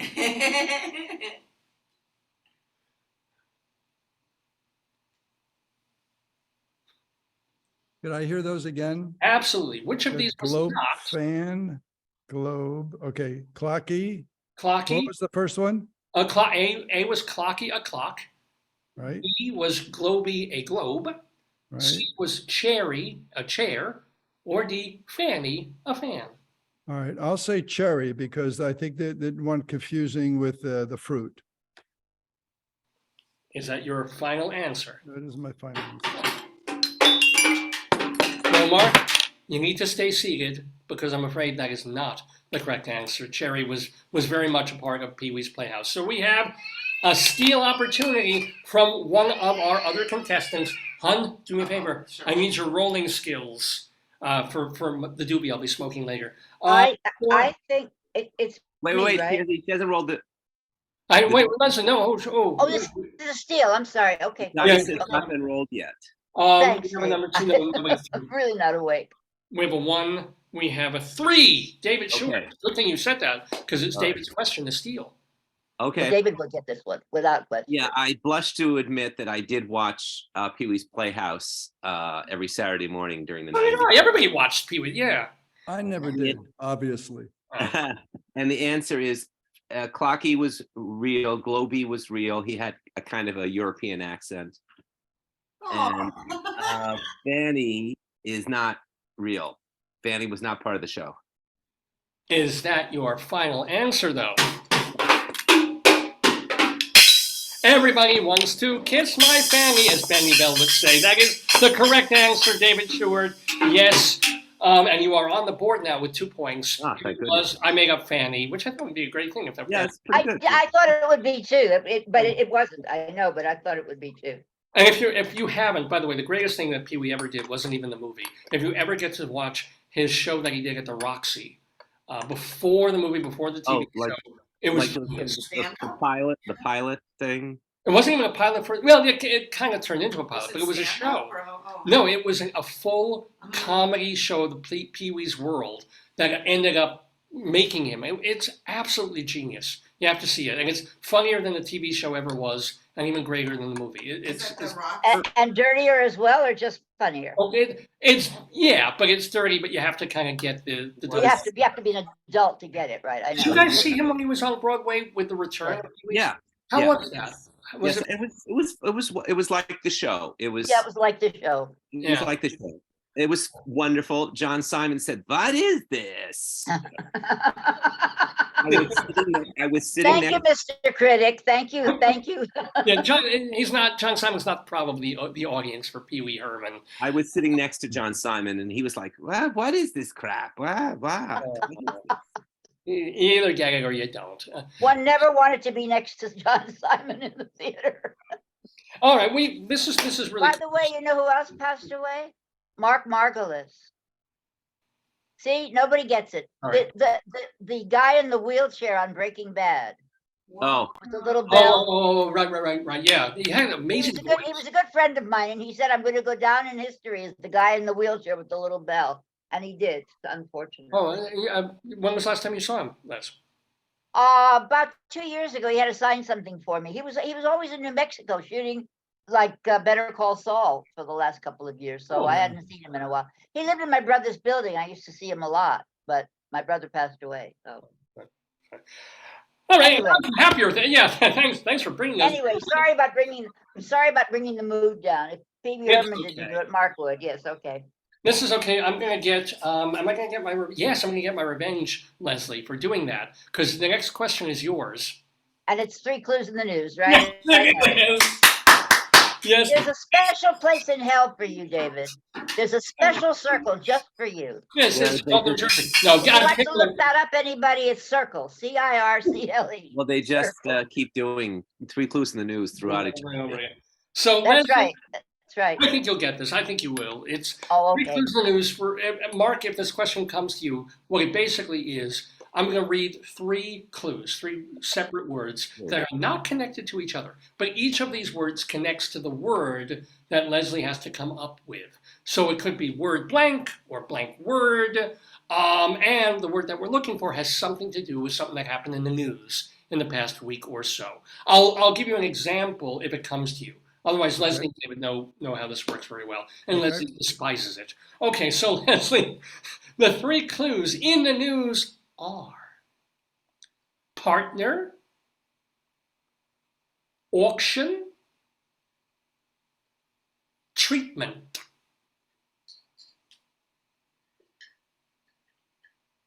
Whoa.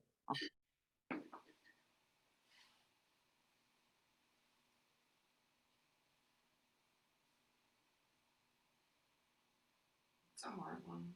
That's what she said. Ah. Oh, Mr. Peabody. Thank you.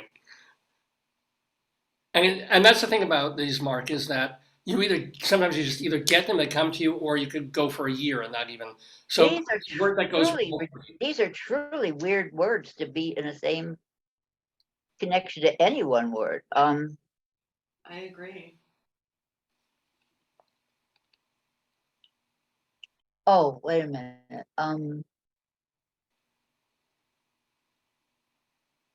No, that doesn't.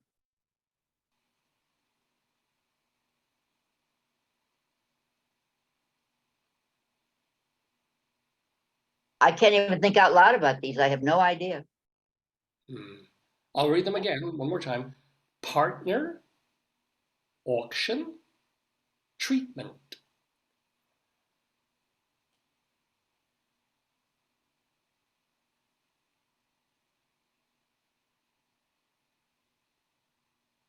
I get Sotheby's for auction. I get name for partner, and I don't know what else. Star treatment. I can't come up with one word.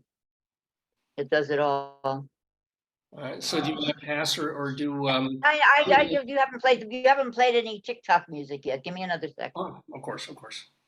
Dum, dum, dum, Thank you, David. Shut up.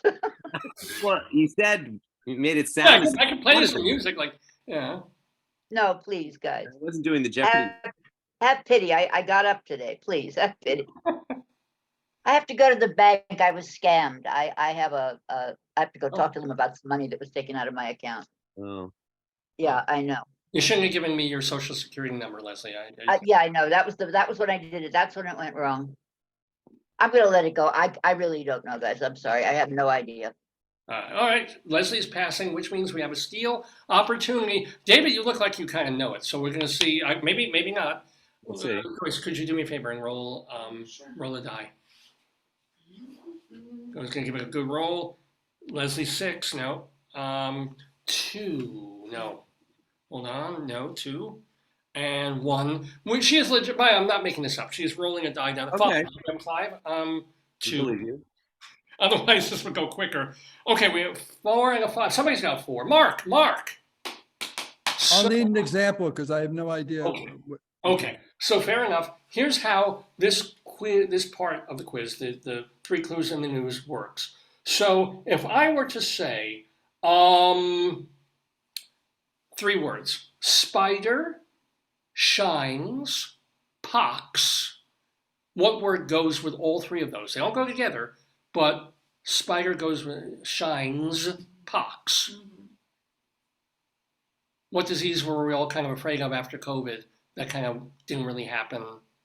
Or do like something blank, something. He was in France. He wouldn't know. Do Do the potato one. Give him the potato one. Well, yeah. Well, for what we're looking at, look at David Sheward. What is he doing? What is he? Monkey, okay. Monkey shines, monkey pox, spider monkey.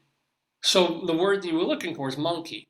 Got yeah, right, okay. Okay, Or we also do like It's like Wordle. It either hits you or it doesn't. Yeah. You know. so right. you have sweet couch vegetable. That would be potato. Sweet potato, couch potato. Potato is a vegetable. Okay. All words like that. So this particular 3 clues in the news is partner, auction, treatment.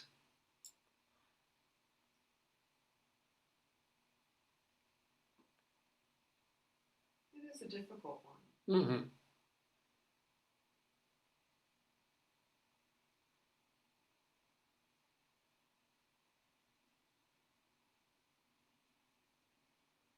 Isn't the quiet wonderful? Yeah, I'm gonna pass. I don't. Rich just asked me, is it long? And I'm like, No, I'll show you no, later. that's not what I said. You didn't read my lips. Is it what? Asteroid City. Oh. Asteroid City. Oh, just name your book. No. Yeah, I'm gonna pass. Okay, we got a pass thing. So this goes directly, automatically to David Sheward. Okay. Worth 2 points if you get it. All right. And the words are? The words are partner, Mhm. auction, Mhm. treatment. I am going to say silent. Ooh. Ah, Is that your okay. final answer, Yeah, David got it. Sheward? Yes. he got it. Five. And it's funny, I was commenting on the silence while there was silence in there and how much I love, but that is the correct answer. Yes, David Sheward, silent partner. Silent auction, silent treatment. Yeah. And what happened, the reason that's in the news, I mean, this is a little bit of a stretch, but Marcel came back. he did Oh not. God, no. But yeah, you're actually on the right track in a certain way, Leslie, because Carl Davis died, the conductor and the orchestrator and the film music writer. He scored everything from The French Lieutenant's Woman to the TV series The World at War. But maybe his greatest legacy was scoring dozens of silent films, including for the BBC series Okay. Hollywood. He did. Remember when they released Abel Gance's Napoleon to all the fanfare? But Was he the one who did that? Oh, that was brilliant. I saw that. All right. I was going to say that sounds like a bit of a stretch, but no. But now that you explain it, yeah, and he passed away on Thursday at the age of 86. So Okay. that's why. So yeah, it's not big in the news, but Carl Davis was pretty cool. Yeah, Anyway, that we that have was a good. all right. a game that is now tied Whoa. between Mark and David with 4 points each, and Leslie with 2 points. Come on, Leslie. Whoa! I know. Thank you. But here's the deal: David Sheward, our reigning champion. gets his now, right? If you get this, David, you win the game. If not, we go into the tiebreaker. Yeah, no Okay. pressure. No No pressure, pressure. no No pressure. pressure. David. Right. And this is a multiple He choice. survived the wildfires in Greece. He can survive. He survived the grease fire, which is even worse. Yeah. Oh, you know why people in Greece, why people in Athens don't get up until noon? Oh God, why? Why? Because dawn is tough on Greece. Oh, Mr. Peabody. That's very. Thank you. That's I got that from the internet, you know. Oh, well done, that's David. what she said. All right, here we go. And they didn't believe her either. This is for all the marbles here. By the way, you're watching Dave's Gone By. It's Saturday, August 5th. It's about 5 after 11, so we have a few more minutes of the yesterday trivia game. And by the way, Mark, in case you're worried about this, if David wins the game, we still do the tiebreaker anyway, Of course. even though it's me. Okay. There's a whole Right, game. Mark. I know how worried you were. My God. Then we yeah. had the showcase showdown. Yeah, exactly. So here, David Sheward, if you win the showcase showdown, you get this delightful Oscar puppet. You get a date with Bob Barker. All You're right. really gonna send him that puppet? No, that's mine. That's his It's my baby. Oscar. No, it's I'm never going to win an Oscar. I've got an Oscar, so that's very important. Here we go. David Sheward, your question Okay. is, All the right. year was 1981, on this date, August 5th, 1981. Yeah. President Reagan proved himself a union buster when he fired 11,000 striking air traffic controllers. Wow, I remember that. Unfortunately for labor, by the next day, thanks to scabs, trainees, and good weather, half the planes were still flying, and a day after that, 3/4. 40 years later, 14,000 air traffic controllers keep 70,000 flights a day going to their destinations. So, which of Sometimes, Yeah, sometimes, and very, Go very on. late, yes, but other Okay. than that. but which of these is true about U.S. air traffic controllers? Multiple Okay. choice. A, 10% of our air traffic controllers are Canadian, but only 3% more from anywhere else in the world combined. B, you can't train to be an air traffic controller if you're older than age 30. C, although John Hinckley shot President Reagan as an unrequited love offering for Jodie Foster, he also mentioned the air traffic controller strike as a reason for his strike. Or D, by 1985, only 4 years after the strike, staffing levels for air traffic controllers returned to normal. Which of these is true? Oh, wait, repeat the last one. Sure. By 1985, only 4 years after the strike, staffing levels for air traffic controllers returned to normal. All right, so it could be any one of these. So it's the one that's true. Yeah, 3 of these are false. All right, I think that the thing with Hinckley is, I think that's false. I think he didn't say this is for the air traffic controllers, bang, and Jody, bang. Yeah, that's right. Well, he wanted to bang Jodie, but yeah. Otherwise, it would have been in Assassins by Stephen Sondheim. Oh, interesting. Maybe. Okay. Yeah. I did it for the air traffic controllers. Well, lots of things rhyme with fly. Yeah, that's true. Jody, We can't fly, so you're gonna die. Yeah, Oh, right. God. I did it for Jody and the air traffic controllers. All right, let's see. All right, you can't be older than 30 to train. I think it's A or D. A or D sound very plausible. Oh, let's see.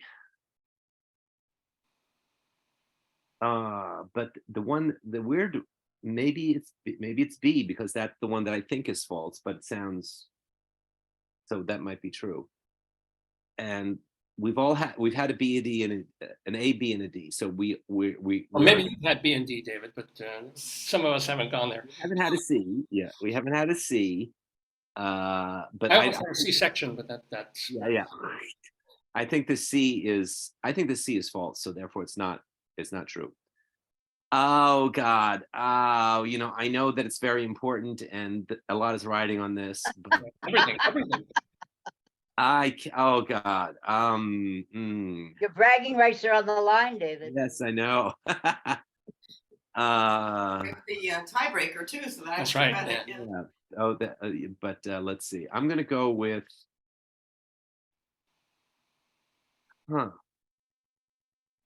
It's D or A. It's D or A. It's true.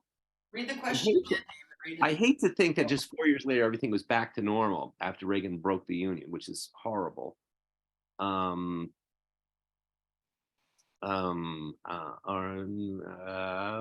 I'm gonna go with A. I think that's saying it is true that 10% of our air traffic controllers are Okay. Canadian, but Yeah. only 3% more from anywhere else in the world combined. Final answer? yes. Blame Canada, because you didn't get the points, because that's not the correct answer. I'm sorry, David Sheward. I made that part up. So as a matter of fact, you should know that you have to be an American citizen to be an air traffic controller. That's just one of the things. Oh. We have, this is unbelievable. We have a steal opportunity. Whoa, Okay. am I gonna roll the dice? Is that what Yeah, please. Okay. As a matter of fact, yeah, this is so good. So we have a 1 and a 3. So It's a 3 real nail biter. A real Can I nail. have may I have a clarification for both Mark and myself? Sure, because this question, she just rolled a 6. So what is the clarification? And this is my clarification question. It's illegal now to state age as a I believe you can't state age or race or sex in order to get a job. You can't control that. As joke. I believe, but this was 1981. So I'm just trying to. So that thing about can't be. They still do it with like, so National Institutes of Health or Aging, sometimes they say that in order to be an employee that there's certain citizenship. I think it's probably a federal, is it federal? Well, Citizenship, yeah. I wasn't questioning that, I can understand, but the age thing, I just wondered if that was still in, okay, it doesn't matter because it was about 1981, all right. You So, get based on age. I mean, it's a protected category, but of course it still happens. And when I was at the UN, they had a mandatory retirement age of 70. So places get around it, but you should. okay, If we could only do that in Yeah, but- Congress yeah, I know, tell us about and it. the Supreme Court. Oh, God. Or the Yeah. Pope. Yeah, but then the Supreme Court, it would get rid of the few good guys that are there, and it would still leave us with the right wing. And honestly, when I go around and try to pick up 20-year-old girls, they're all, oh, you're too old. You're too old. So it's out there. It's legitimately out there. Yeah. Okay, it was just something that crossed my mind. Never mind. Of course. What little mind I have. Do you want me to read the? No, it's can't be over 30, Hinckley, and back to normal. That would mean that it took 4 years to get back to normal, which seems like a long time to get back to normal. Back to normal staffing levels, right? Yeah, that's what it says, but I don't know which one is true. Which one is true? All right, I'll go with the pesky can't be over 30 then. Is that? B. I'll go with B. It's a You're pure saying guess. that I is have true. no idea. You're saying that is the true one is B. Yeah, but it's my go ahead. Yeah, a final answer. Okay. Well, remember how was it Abby Hoffman who said don't trust anyone over 30? And it's like, in this case, you trusted well because Leslie Hoban played. You just got 2 points. You just got the question right. Oh my God! And because I don't know what the thing is with the federal thing about not being, but you cannot. They will not train you. You cannot apply if you're like 31 years old or older. They won't take you because they want you. It's a long training period, and they want you to stay for like 20, 25 years. Right. No, I do understand that it's a long kind of thing. But see, with airline stewardesses, when they were female, all female, there was an age listing, and you would have had to weigh a certain number of pounds, and that's all gone. You can be a fat 60-year-old airline steward if you want to be. You know? Well, you don't really see. You see, I've got older. options. Yeah. Come back, Mark. Come back. If this writing thing doesn't work out, That's I'm in right. the There's a air. job for you here. Okay. What I do want to say is also that the question about back to normal it was about staffing levels. So even though all the planes were in the air, they didn't really get back to sort of full staffing for a decade. No, I understand that, which makes me very nervous. It took 4 years, and they It didn't took have. 10. Yeah, all right, yeah. Yeah. Wow. So that's the thing. So here's the deal. This is. I'm so. Are we Oscar is tied? excited. Are we tied? We have, and you should pardon the expression, a three-way. We have a three-way tie, ladies and gentlemen, going into our tiebreaker. We actually have to do the tiebreaker. Are you quelling? Are you? I think I just weed in my DVDs a little bit. By the way, I don't know about you, but you're my dream cast for a three-way. It's okay. Go ahead. Yeah. Wow. Thank you. Anyway, You're not involved, David. It's sorry. what? 1, 2. Oh, that would be a four-way, wouldn't it? Yeah. Thank you. That's Thank right. you so much. That's right. Thank Yes. you. Okay. Leslie, I Joyce, have to you want disqualify to throw your way in? All right. So here's how. Now, Mark, I'm going to ask you. Do you have a writing implement and Yep. anything to write with? You're asking a writer if he has a writing implement? Yeah. As we say over here, it's a stilo. I have a Mm. stilo. I'm Wait, a You stylist. did very well on the stilo. You You have did. a stylish stilo. You do. I hope it's not stolen because I hate stolen stylish stilos. Here's the question. You're going to write down instead of saying the answer, because this question goes to all of you at the same time. So instead of saying the answer, you're all going to write it down on a piece of paper. And then I'll read the question again, give a countdown, and at the end of the countdown, you'll just hold your paper up all at the same time to the camera so that we can all read it at the same time. It's like Final Jeopardy. It's exactly like Final Jeopardy. So, All right. Except, yes, if it's not a okay. multiple choice, it's fill in the whatever. It's just a right answer. So this is very exciting for me and my first time that we're going through the You're tiebreaker doing experience. So. extremely well for a first I timer, think this Mark. is the first Really. real true tiebreaker. It's like, because you guys are in a threesome, I'm left out in the cold here. So that's anyway. Oh, poor thing. So, and the thing is, a spelling does not count. It's just, but get the thing down. Okay, ready? Unless it's a tie. Yeah. That Go ahead. spelling counts. Go ahead. Here we go. The year was 1850. Born today in Normandy, France, is this author, best known for penning nearly 300 short stories, among them The Dumpling, The Necklace, The Jewels, and Mademoiselle Fifi.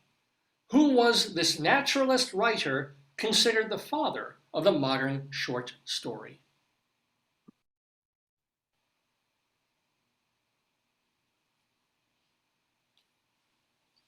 Wow, they're thinking. Do some music, honey. Let's see, what's the French music? No, there's no regret. Or how about Ian Rose, you must sing. I don't want to pee off people, so they're. I'm sorry. You sound like a band tango teco in Argentina. Thank you. So, has everybody written something down? yes? Don't show it yet. Don't show. I'm going to read the question again. I'll give a 3, 2, 1 countdown, and then you'll show it right to the camera lens. The year was 1850. Born August 5th in Normandy, France, is this author, best known for penning nearly 300 short stories, among them The Dumpling, The Necklace, The Jewels, and Mademoiselle Fifi. Who was this naturalist? Who was this naturalist writer considered the father of the modern short story? 3, 2, 1, show. De Maupassant. I can't see yours.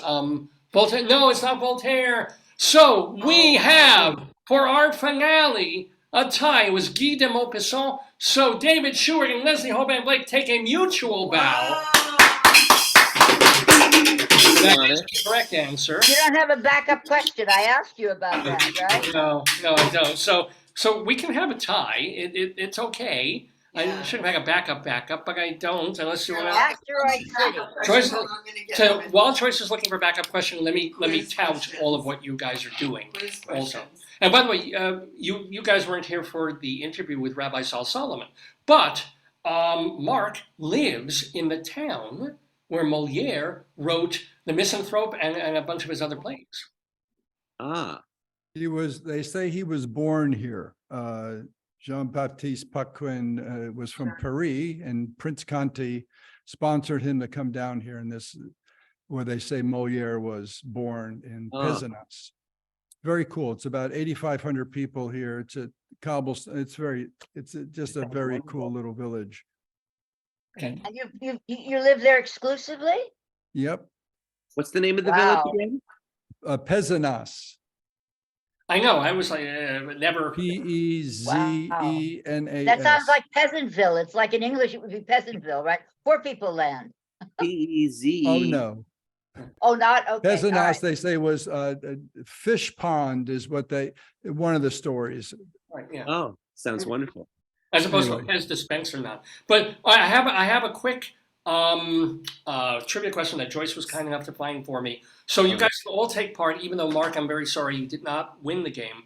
But between Leslie and David, Mark, you're welcome to play. I'm going to have to drink some wine to get over the disappointment here. Oh, yes. Vive la France. Oui. I can't wait. Yeah. He lives in the south of France. So wine is like. So here's the question. And the north of France and the east of France and the west of France. Don't, come on. It's cheaper than water. Thank God. Absolutely. Go on. Yeah.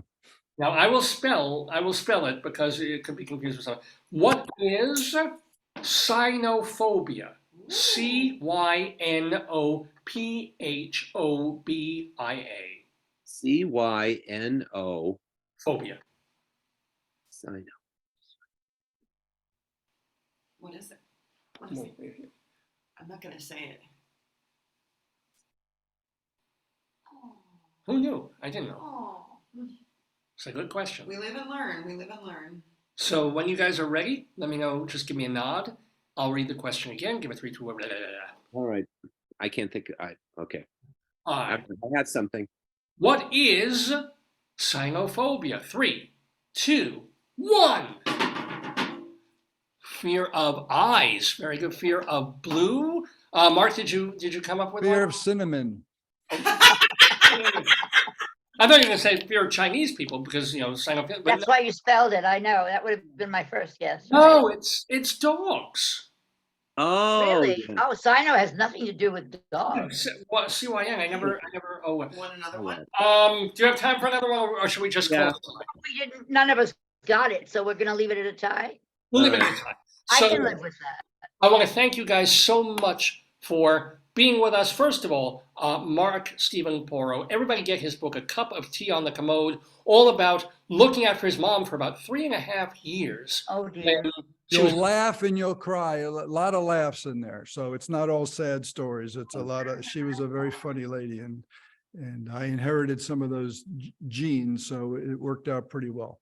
Jeans and slacks, which is kind of nice. You got some of those too. And people can get the book, A Cup of Tea on the Commode, in all the places that normal and abnormal books are sold. Now, Leslie Hoban Blake, you are the co-host of Two on the Aisle, which people can watch on Manhattan Neighborhood Network TV and, of course, find on YouTube. Is there new material, new content this week? Yeah, we did. We broke in a new part of the show. Sometimes sometimes Charlie and I go to different shows. So we've now developed something called Charlie's Corner or Leslie's Corner, where we do it on our own. So Charlie just did on the show that was on Thursday, he did a review of the Eisenhower show with Rubinstein, John Rubinstein.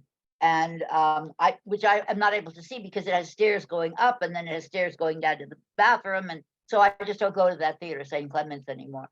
And I'm sorry because it looks as if it was a decent performance, and I would have liked to have seen it because I like John Rubinstein.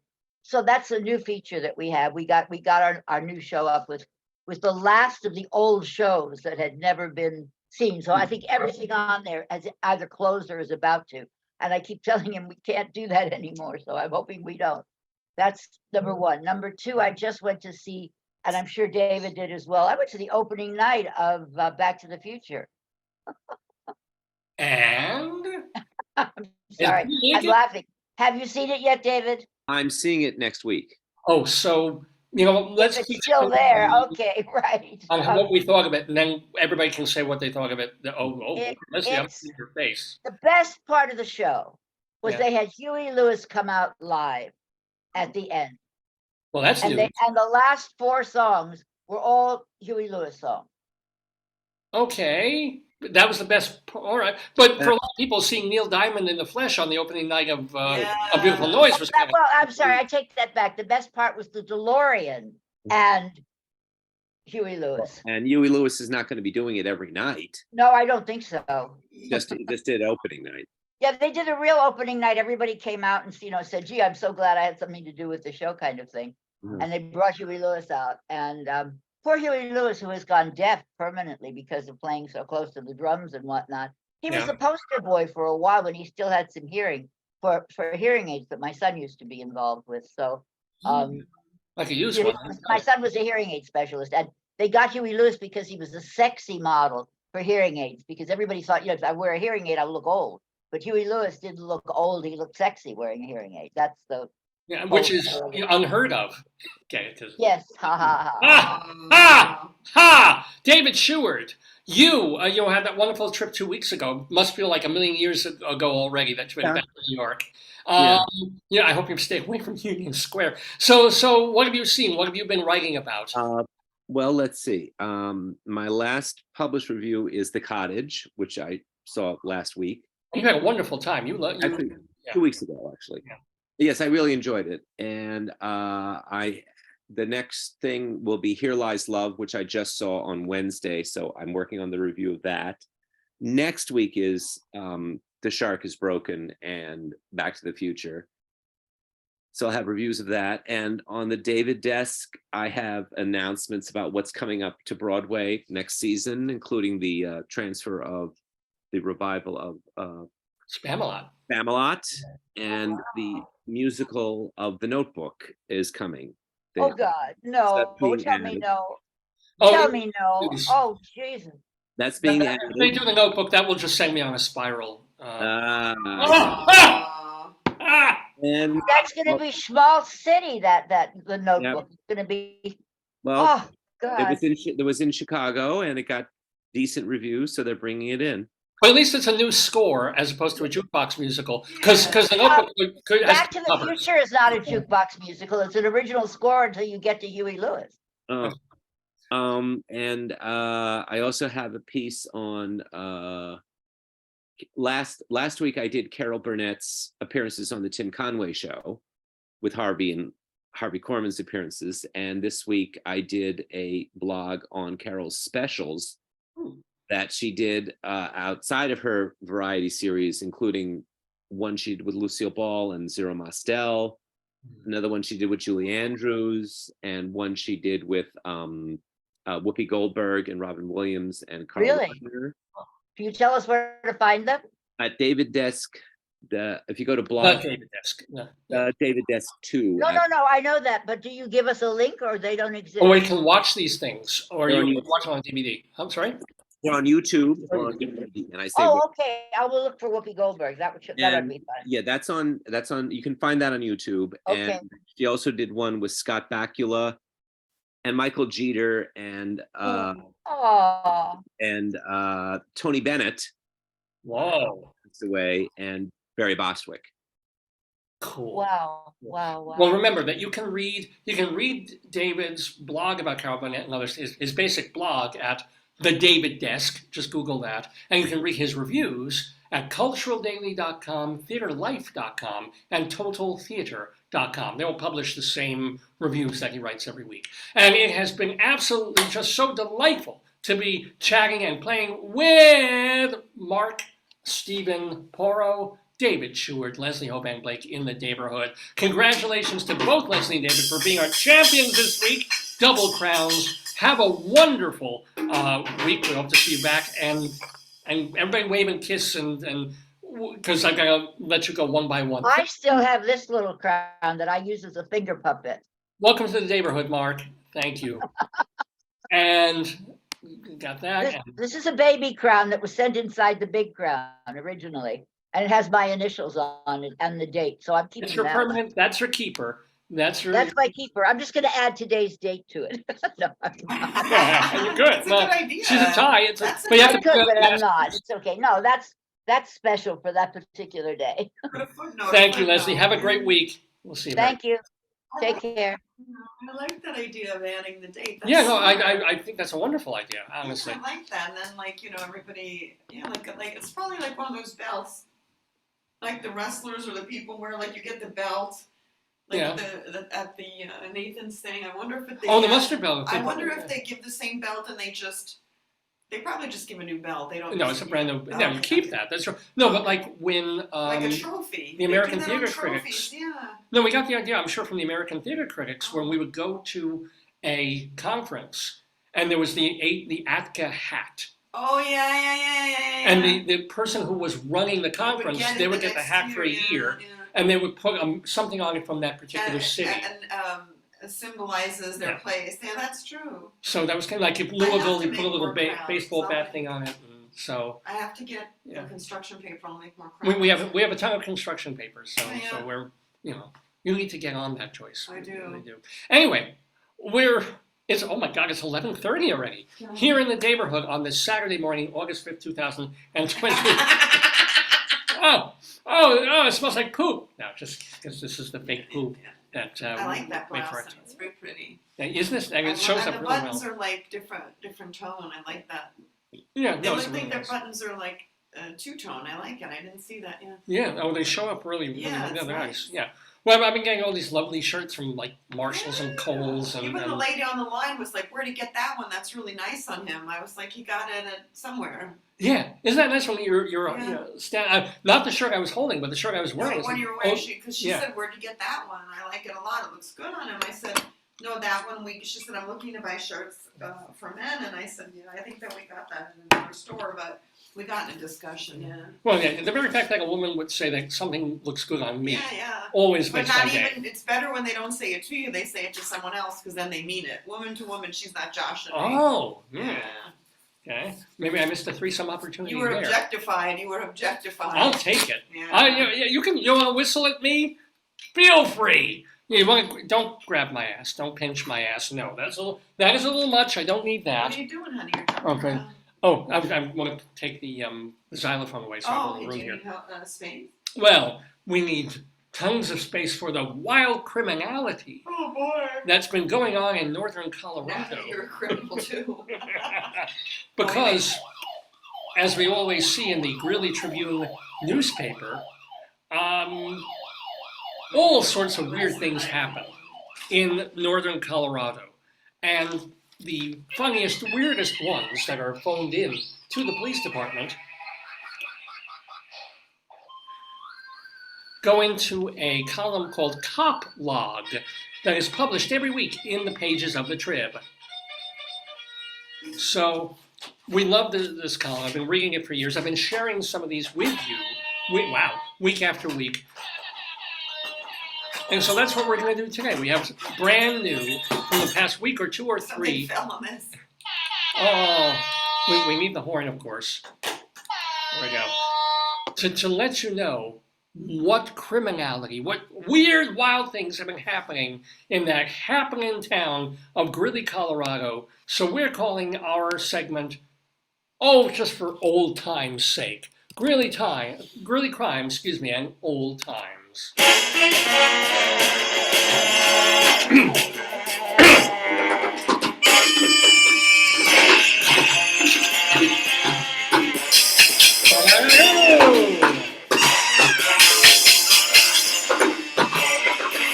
Oh my goodness, ladies and gentlemen, Greeley Crime Old Times! Yeah! Wow, I feel like I'm on the Tonight Show with Doc Severinsen and the band when you do that. It's like, wow. I had a seizure. It's like Buddy Rich. So, like Buddy Middle Class. But Okay. so we unfortunately we don't have any old times. They've stopped doing the old times in the Trib, but we still have criminality from the Cop Log. Let's share some with you. For example, this happened only a week or two or three ago and was written up in the police dispatch logs. A man on 16th Street said he got a letter in the mail that told him to break up with his girlfriend. And? That's it. He got this letter. Why would you call the police? I don't know. Unless, his girlfriend was so passive-aggressive. She's probably like, the ex-boyfriend or somebody. Yeah, maybe her. I was God. You should really break up with that girl. She's just not right for you. Sign me. Yeah. XOXO, your girlfriend, yeah. Right, yeah. Or, cross, oh no, you're not your right. girlfriend. Yeah, it's not someone me, else. Somebody else, yeah. Yeah. A friend. A caller at a shopping center. On 30th Street, we gotta get new sound machines, said that a man was partially undressed in the elevator, and he left behind his clothes and a hospital bracelet. Maybe he thought it was sometimes I get confused, like it could have been he thought it was the bathroom or the fitting room. Could have been. Like he might have seen a sign said fitting room, he went in, he thought it was private, and Well, yeah, but how many buttons do you see on the fitting room? But the problem is they do have cameras in the elevator. Well, yeah, so people saw his hoochie coochie. Well, he probably got down to his undies. He left his clothes there and his hospital bracelet. I'm thinking it's the fugitive. I'd be happy to get rid of a hospital bracelet. I wore one once and I didn't like it, so I'd be happy to cut that thing. How do you cut it off, though? They're hard to get off. I know, they got those pulley round things. Yeah, you're right, yeah. He's an escape. That's Houdini.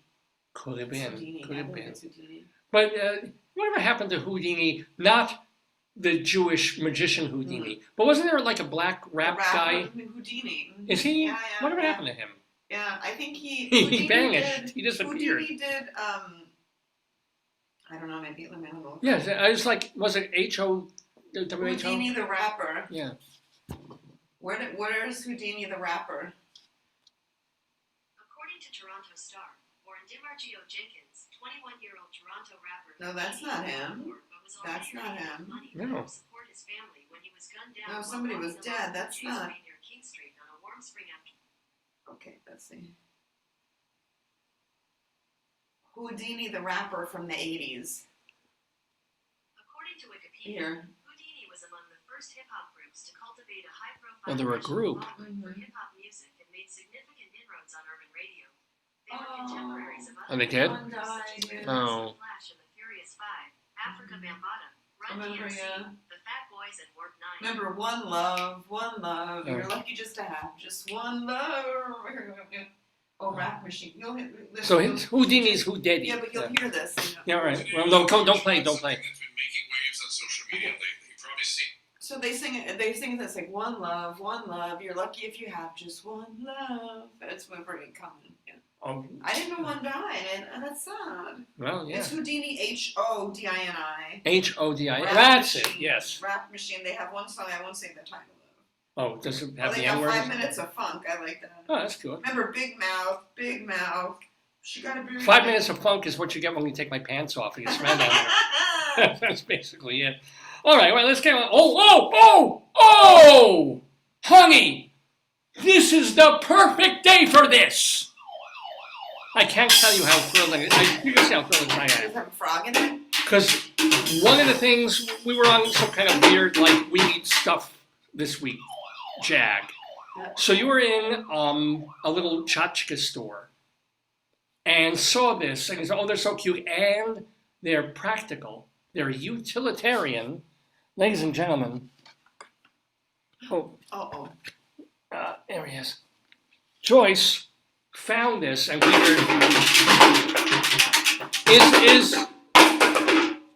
can there be something more useful for Dave? Finger flinging fun. Chicken, not fingers, chicken flingers. What you do, and look how cute they are. Look how unbelievably cute this is. Is that mine? Let me see the eyes. The eyes are, If it's I think this uneven, is that's yours. my It's got the chicken, messed yeah. up eye. This is my special chicken. Because I do have a predilection for rubber chickens. I should have asked. I'm going to ask the lady when I go next time if they can get the flamingos. Oh, well, yeah. Because what's fun, it isn't just that they're cute little rubber chickens. No, What you can do fling 'em. Just don't is... hit me. I'm going to duck. No, I'm not going to... You can do it. I'm under the table here. You can duck. Aim that way. So you take the chicken, like so. Actually, I got the wrong... I should do it with my other thumb. You put the thumb under its neck, because there's a hole there. And then you put your other thumb under the other neck, and you stretch it. You can see this. Pull it. You do And it. you pull it, and then you try and let go your back thumb, so that it... Oh, that went very well. That was a good one. Apparently, you can go up to 30 feet with these if you have any talent. I don't think 30 feet. They're small chickens. So I'm gonna send this one at the computer screen Oh, be directly. I'll see if careful. it goes. No, it might hurt it. No. Well, I don't know. You think it goes that? No. That velocity. I just want to see because they're also supposed to sort of stick. So let's see. Oh, Well, you saw it fly. It was cool. It's cool. So Joyce got these because she's married to me. I thought they're fun. It's good And they're so exercise. cute. We need to exercise. Yeah, mine has one dilated pupil. Mine is like the David Bowie one. It's got one eye that's dilated, one that Yeah, this isn't. one. Yeah. Listen, let's see one small. That's why I got that one. I was like, then we could tell them apart. You see? But the most important You can aspect wash of them, this, yeah. well, it says they get grimy and Yeah. leaky if you don't Well, wash them. If they hit things. Yeah. Yeah. Or I just lick them. But guess why? Can you guess why? Is there This is so- a two chicken alert? There's a chicken alert right now, right here. A chicken alert, ladies and gentlemen.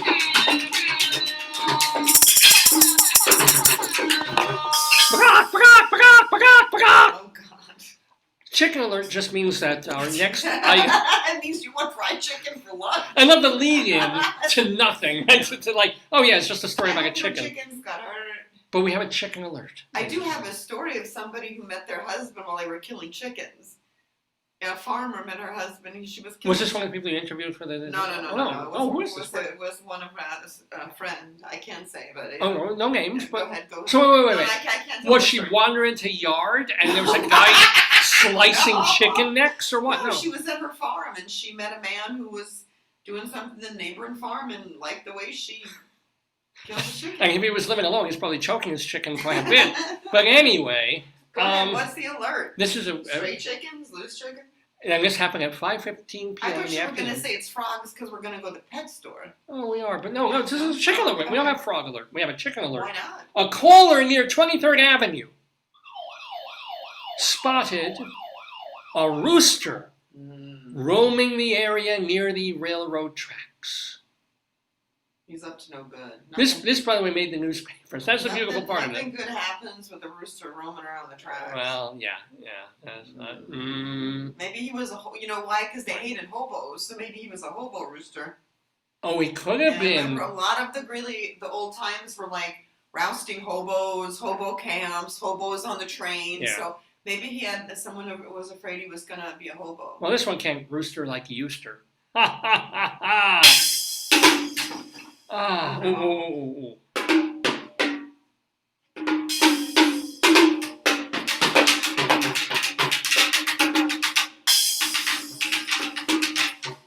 Do you know how often that rooster shows up in that neighborhood? Every now and then. I'm sorry. Okay, let's have another piece of criminality. A man on 11th Avenue said that, as instructed by police, he changed his locks, Good. but someone was still getting into his home with a key. I think that's him. Or I said explanation, he was Polish and someone was just using a different door. I don't get. Yeah. If you change your locks, No, they're but not going to change. They can't be. No, but that's actually not true because we watch Father Brown and you could pick a lock. Oh. You see Father Brown, maybe it's Father Brown. He always picks the locks. Could have been me because I always pick my nose. So it doesn't taste like locks, though. I don't even know what that means. I'm sorry. I'm just being Some of us phlegmatic. like to have our peanut butter sandwich for lunch. So. All right. Hey, but before we do that, can I tell you about a caller on 8th Avenue? 8th and 8th? Not 8th and 8th, just 8th Avenue. We don't know. Well, they said that no one. Wait. What?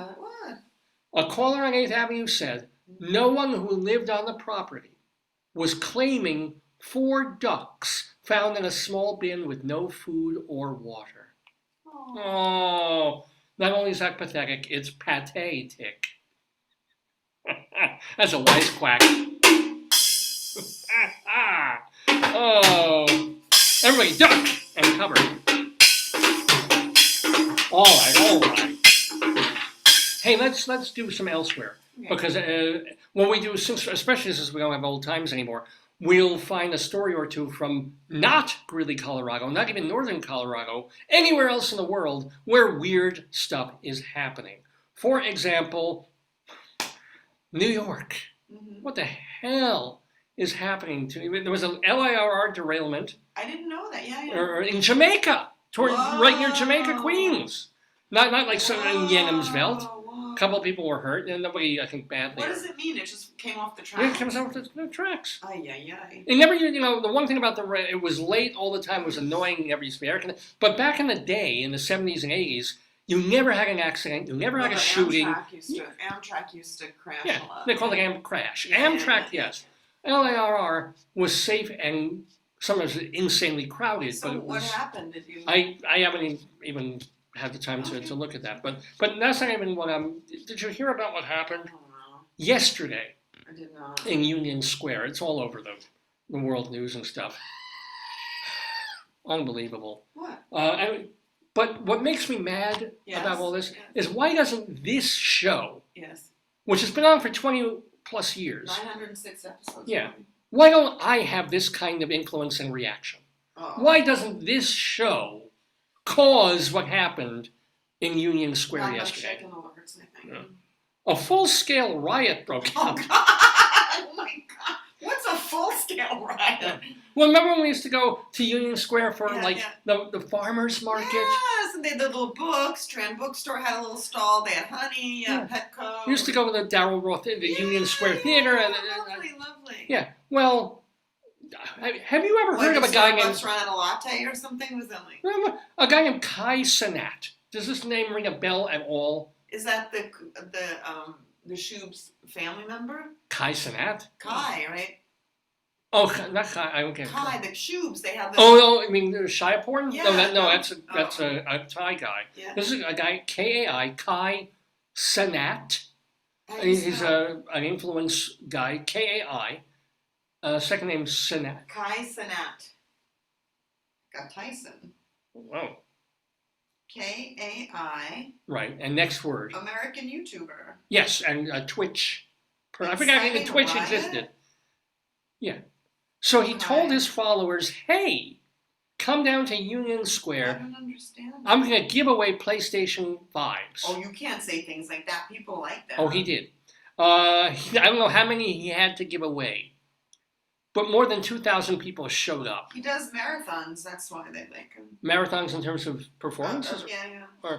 Well, so he said, hey, I'm going to be in Union Square. I'm going to be giving away PlayStation 5 games. He has a twin. Really? Mm-hmm.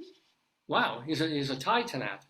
But Sanat. I put the joke. Anyway, thousands of people gathered for the giveaway. Well, on a warm summer day, in the middle of the afternoon, in the middle of New York, well, some people started fighting.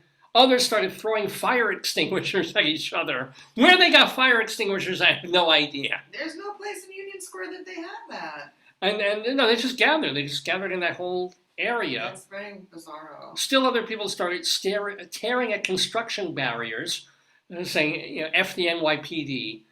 Police, yeah. Oh, no, that's the wrong thing. Oh, and just do riot Union Square. You'll find it. Yeah, oh wow. Police were forced to hold up pieces of plywood. He was going to give away a Twitch streamer. I don't know. I have no clue. No, that's not the name. They were going to give PlayStation 5. Yeah. And it literally turned into absolute chaos. It literally turned into just people having this opportunity, like in a blackout, to go wild and wilding and break shit. Yeah. It's weird. It's not weird. It's what happened. He was charged with inciting a riot. Yeah. Which I'm sure he did not want to do. But I mean, what the hell? What do you expect? You can't say to people, like, I mean, you can't say you're going to give something and not give it like that, right? Well, I'll bet he came down there with maybe 50, the guy's probably rich as shit from being an influencer. Yeah. So maybe he had 50 PlayStations to give away. But I don't know why you would. Did he say everybody who would go? Oh, I don't think he guaranteed everybody getting a free PlayStation. I assume he couldn't guarantee. Or maybe he figured, hey, maybe 100 people will show up and most of them will get a thing and the rest will get a handshake. Instead, 2,000+ people crowded into Union Square. Middle of the summer, certain demographic, and boom, explosion. So, and there it was. People were throwing objects at the police, like 11. So, I could, if I go on this program, and this is not going to happen, but if I say, I'm going to be in Baltimore on Monday. It says about devices, so more than one. Yeah, well, more, yeah, he probably brought a bunch. Maybe a truck full of them, but not 2,000 of them. But even if I were to say this, if I were to go on viral on YouTube, or on Twitch, I don't even know what the hell Twitch is. Oh, you're supposed to also have a permit. Oh, okay. So, and I were to tell them, you know what, I'm bringing $100 bills, and I'm incredibly rich, so I've got and people enough. Are lighting fireworks. Apparently. Yeah, people are nuts. They're nuts. But if I were to do it, literally, if I would go on this Facebook show, I would be lucky still 30 people would show up and get the $100 bill. And I would go home and put the rest of the money in my bank. This is the influence that I have on this show. This guy I've never heard of. You've ever heard of this guy? Who is somehow this big influencer. Obviously he is. He's got 5 million viewers and stuff like for doing what? I have no idea. It's this whole world of celebrity. What they were trying to give away. PlayStation 5s is a game. But how many? That's it doesn't really say that. But, who are these people? Who's Dylan Mulvaney? Who the hell is he? Who the hell is this guy? And it's like, We were watching one of those. He just said he yeah. would give a huge giveaway with video game consoles, PC, keyboards, gaming chairs, headphones, and other stuff. Right. Yeah. Except, he figured dozens of people would show up.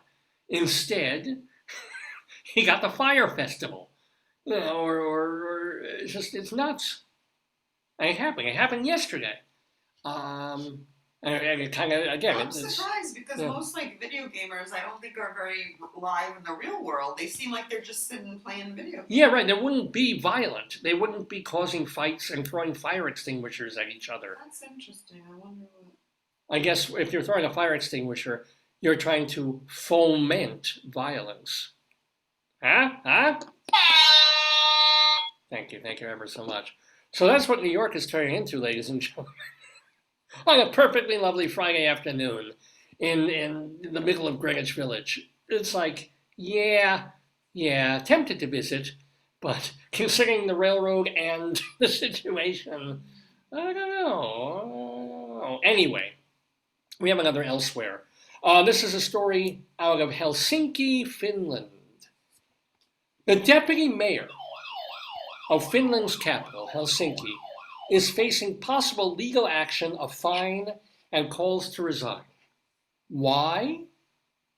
He was caught red-handed spray painting graffiti in a railway tunnel last weekend. What? He was like a middle-aged white guy from Finland. What was he doing? He was spray painting. He was creating like art on a rail tunnel. What? Yep. Paavo.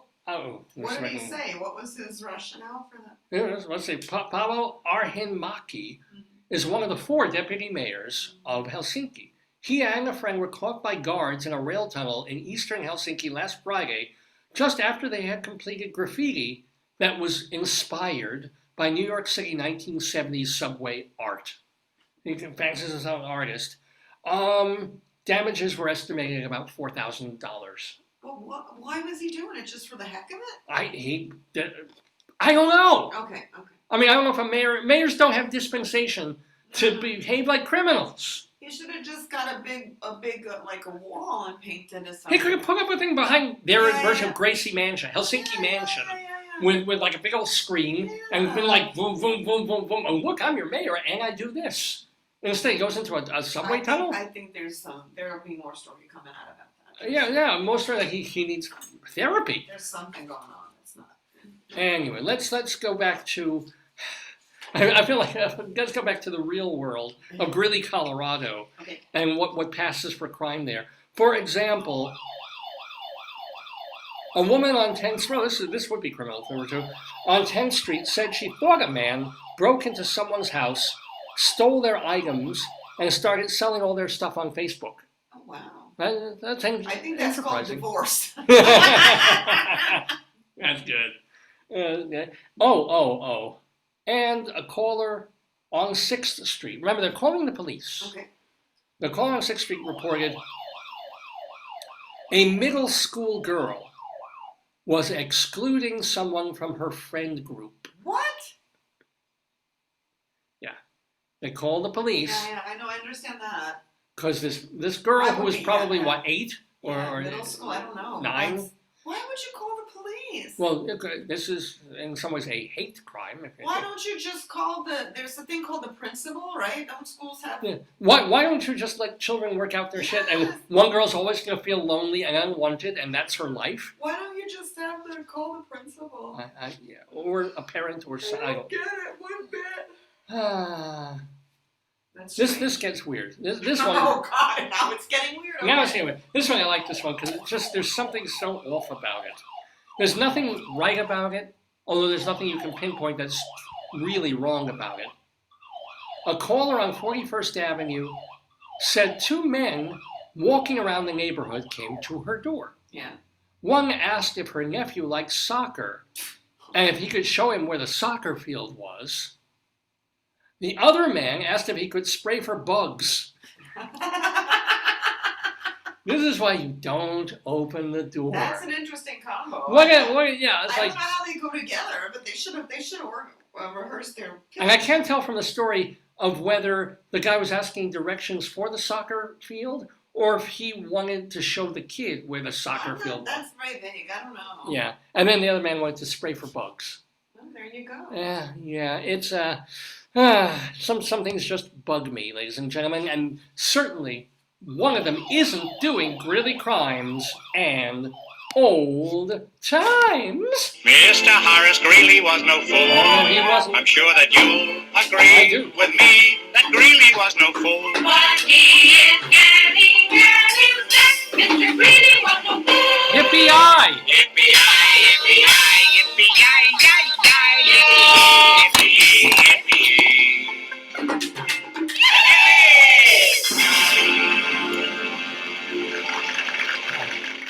Oh my God! You know we're only about 5 minutes away from noon Oh my God. here in the Daverhood. We're doing the Dave's Gone By Facebook, yo, Aren't podcast, you yo. done? You're done program, with yo. everything, right? Oh, if only. If only it was enough to have the screaming goat. The flying rubber chickens. Let me do this. See if I can do this with my other hand. Oh no, this is the hand. Ah! That's what happens when I rush. Yes, that's why the cop pulled me over. Aw. Farmer Tater Brown. There he is, and of course Oscar. And you don't even see the two little baby Lift axolotls. up the apron. Lift up the apron. Whoa! That's what it says. Scram! This is his way of not being molested. It's like, hey, little Oscar, you want to have something like that? Oh, maybe not. Scram. Yeah. But we've done all this stuff on the show. We still have, and I'm sorry to tell you this, our Colorado Limerick of the Dam to do, but we won't get to that until we thank again some of the folks who've been on this program, not just today, but over the months and years past. We call them the Friends of the Daverhood.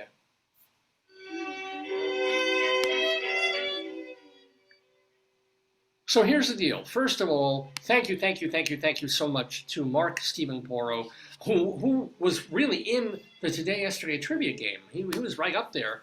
Did not he did win. really well. He really did. For a first timer, come on, David. But you really want to buy his book because he obviously is a great storyteller and has wonderful tales to tell about dealing with, coping with, and loving his ailing, dying mom when he took care of her in New Jersey during what was hospice and then just kind of became, she's getting much better. And that took about 3.5 years. So he wrote the book about it. It's called A Cup of Tea on the Commode.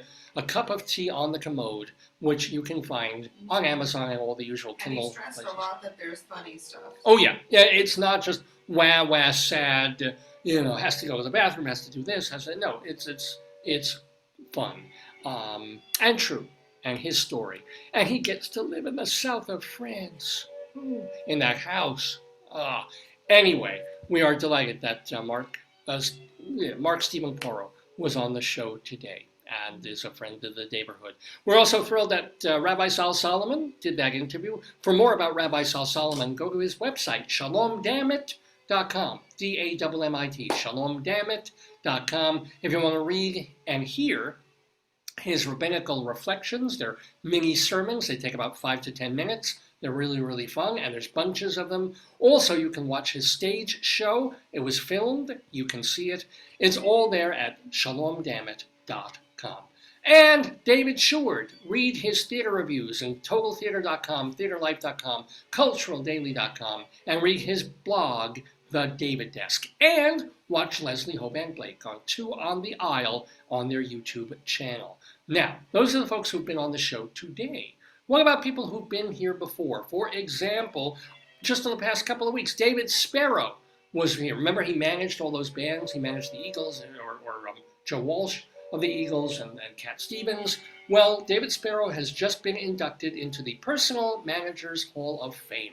So mazel tov to him on that. And a congratulations also due to our friend of the Daverhood, actress Tanya Pinkins. She is the new Denzel Washington Chair of Fordham University's Theater Department. So yay for her. She gets to be an admin.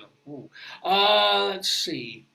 Playing now through just tomorrow, you can go see Robert Cuccioli play Prospero in The Tempest at the Pennsylvania Shakespeare Festival in Center Valley, PA. If you want to see Quinn Lemley doing her Rita Hayworth show, go to Don't Tell Mama this Monday night, August 7th. Or if you've already seen it, or you're a big Hayworth fan, go see Clea Blackhurst. She is at Birdland on Monday night on West 44th Street. Or Jessica Schur is having a screening of the film she's in called Wicked Image. It's at Regal UA Midway Screening in Forest Hills.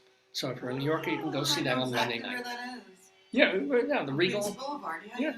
So all that stuff happening Monday, as well as Jamie DeRoy. You can watch her TV show that's been on for ages and ages. It's Jamie DeRoy and Friends. It pays tribute mostly to cabaret. And they're doing a tribute to our late friend Sheldon Harnick, and Christian Noel will be performing as part of it. So we got a three-bagger: Jamie, Christian, and Sheldon. All, if you watch her show on Manhattan Neighborhood Network, 7 o'clock Monday No Austin night. Pendleton alert? Not this week, but there will be coming up, I promise. On Tuesday, Kimberly Faye Greenberg's Business and Marketing Strategy for the Proactive Performer is being released by Headline Books. So if you're an actor, you have an actor in your life, here's a book to get by our friend Kimberly Faye Greenberg. Also on Tuesday, Mike, I start rushing and losing my words late in the show. Mike Agranoff is doing a streaming Tuesday concert, part of the Folk Project. Go to folkproject.org for tickets. I think it's like $7. So this is happening on Tuesday live. One of the two know, also playing now through the 8th, through Tuesday, Richard Vitier's The Poet is being done at the Secret Theater as part of their one-act play festival in Woodside, New York. Wednesday through Saturday of this week, Ann Hampton Calloway is at 54 Below. You know her. She did the Nanny song, and she's written and sung a whole bunch of songs since then, too. Ann Hampton Calloway from Wednesday through Saturday at 54 Below. And then I mentioned Jessica Schur's film. Mm-hmm. There's also a screening of it as part of the Chain Film Festival that is happening 7 o'clock on Thursday, August 10th. And the Chain Theater is on West 36th Street, right in the heart of Midtown. Playing now through August 20th, Gary Morgenstein's play A Black and White Cookie at the 905 Theater in Los Angeles. Michael Tucker is in he's not in it. He wrote the comedy, A Tailor Near Me, that's being done at New Jersey Rep in Long Branch, New Jersey through the end of August. Also through the end of August, Gabriel Barry is directing Here You Come Again for the Paper Mill Playhouse in Millburn, New Jersey.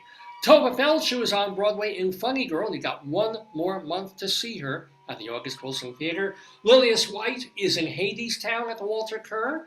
Alan Menken, you can hear his music in both Aladdin on Broadway and Little Shop off Broadway.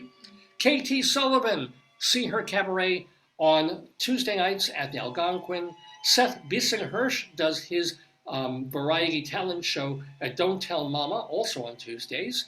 Marcus Goldhaber, you see him on Sundays at Harlem's Room 623 on 119th Street. Eric Comstock and Barbara Fasano, they're at Birdland every Saturday night. Vince Giordano and the Nighthawks are at Birdland on Monday evenings. And later on Monday nights, of course, Jim Caruso's Cast Party. Get your tickets for all Birdland events at birdlandjazz.com.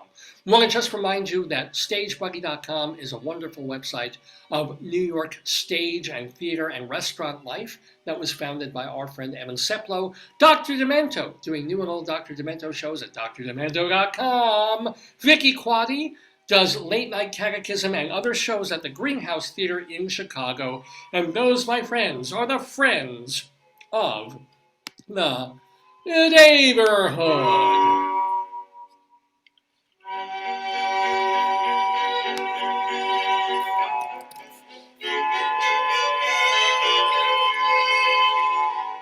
So this show, I think it's fair to say, is poetry in motion. Don't you think so, gentlemen? Not good poetry, but yeah. So to honor that in a way, and to honor the fact that Joyce and I lived in Colorado, northern Colorado, yeah, for several years, for more than a decade, And, well, I got it into my head. So, oh, hey, why not? To write poems, filthy, disgusting, dirty poems about all the different places in Colorado that I could think of or dig up or scratch up. Because really, I can only think of about 5 to 10 places in Colorado. All the rest I could go onto maps and lists. Okay, yeah. And I'm still doing it. I've got almost 300 of them at this point. The latest, and this is one of the worst, is McCoy, Colorado. There's a town in Colorado called McCoy. We're going to tell you a little something about it, and then I'm going to read a horrible 5-line Limerick poem for McCoy, Colorado, or Colorado Limerick of the Damned. You're the poetry man. A limerick is a comic verse of 5 lines, in which lines 1, 2, and 5 will end with words that rhyme. And likewise, verses 3 and 4 also end with words that rhyme. So this is a limerick. Rocky Mountain, Colorado, Colorado. Colorado, indeed. McCoy, Colorado. David, Yeah. so I looked at Colorado. It says 271 active incorporated municipalities, 197 and 96 are towns. It says below, it says the 472 Colorado cities. So there's 472, I think. Just cities even, yeah. So that's the thing. That's why I'm able to keep, as long as my brain can wrap some kind of poems around these places. We've had, a list of cities and towns in Colorado. So, at some point it's going to stop. At some point there will be a lot of towns and cities left, but they're just unrhymable. So the census says 458 places. I think there's even more at a certain point. But we're doing them, and I still, thank goodness, I'm able to find new ones to destroy, as I do with our Colorado Limerick of the Damned. So today we go to McCoy, Colorado. Do you want to do the honors on this? Do you want to Google? No, Joyce does not. McCoy, Colorado is a small rural town in Eagle County, which is in west central Colorado, kind of still in the middle of the state, but over on the west and a little north. Population of about 30 people who actually live there. It's named after a cattleman named Charles McCoy, and it's had a post office there since 1891. So it's been around a while, and you can still buy like tons of acreage there. It costs a couple of $1 million, but you can get like 600 acres or something in McCoy, Colorado, if you want to build there. The whole town, the whole rural town, is about 3/4 of a square mile, all land, and it's about a mile from the Colorado River. So it's wilderness, but it's, as almost everything is in Colorado, it's really nice. Anyway, this poem is not really nice. It's really not really nice. So hold your children's ears, hold your own ears. This is our Colorado Limerick of the Damned from McCoy, Colorado. A dirty old queer from McCoy was fucking a 12-year-old boy. The sex was so wild, he injured the child by piercing his ass with a toy.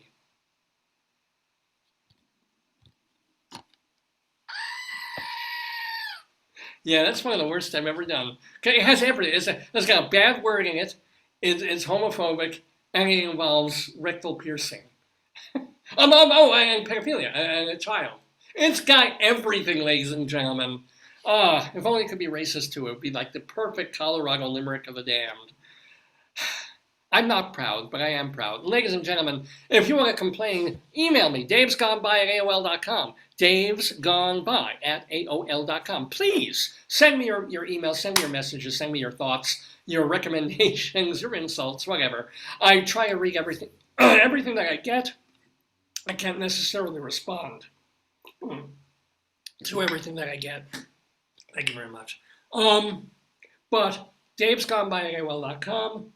And you can also message me right on Facebook, or leave messages on Facebook directly under the show or older shows, and I will try to read those as well. But the main thing is you're interacting, you're letting me know that you're out there, enjoying the show or not enjoying the show, as the case may be, remember that we have a Twitter feed, Radio Dave 2. The Instagram page is david.lefkowitz, and that you can find all our archives at davesgoneby.com, as well as archive.org. Our audio archives are at castbox.fm, and we even do have a YouTube channel with nearly all our stuff on it, stuff that isn't muted because of copyright things when we were playing music. But it's so many ways to get to the same material. It's davesgoneby.com, and our Facebook page are the first two places to start. And then another place to go, before I forget to tell you, is davelefkowitz.org. And that is not about the radio show, it's basically about my writing. So if you want to read some of it very serious, I've done a lot of interviews and news stories about the arts over the years. If you want to read a bunch of them, go to davelefkowitz.org. If you want to read my song lyrics, my one-act plays, my full-length plays, my interviews with celebrities that were done for various magazines and newspapers, davelefkowitz.org. It's also free completely. I just like having it out there. I mean, what's the point of living and writing something that gets published once and then forgotten? Here, things, God willing, will live long past me, long past forever, long past perhaps even potato. But perhaps not. Anyway, so write to me, check me out on Facebook, Instagram, Twitter, or X, whatever the hell they call it now, and check out davelefkowitz.org for my writings. Well, it is 10 after 12 Eastern Time in the Daverhood, because we're here. We're here Saturday mornings from 9 until noon or thereabouts, and we're in our thereabouts portion of the show. So, just remains for me again to do some thank yous. Thank you to David Sheward and Leslie Hoban Blake for playing the game, to Mark Steven Porro for being such a good sport in the game and such a marvelous interview with Rabbi Saul Solomon. Thank you to my darling, wonderful, and adorable wife, Joyce, for the sound effects and the help and the phone and all the good stuff. Did we capture everything? Is there anything else we need to? You showed all the friends and family there. You have the chicken. I keep forgetting to bring in the little sign thing. I'll do that next week.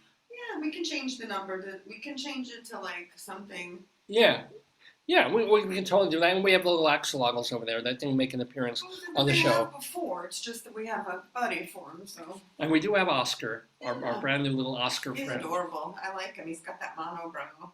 He do. He was my idol. He was my hero for several years when I was probably too old to have Oscar the Grouch as an idol and a hero. Wow. He's adorable and he's soft, yeah. Yeah, he is. If you took off the tad, he would be very super soft. But I should roll him in excrement or something so that he's like, he's Oscar. He should smell and. He's adorable. He is.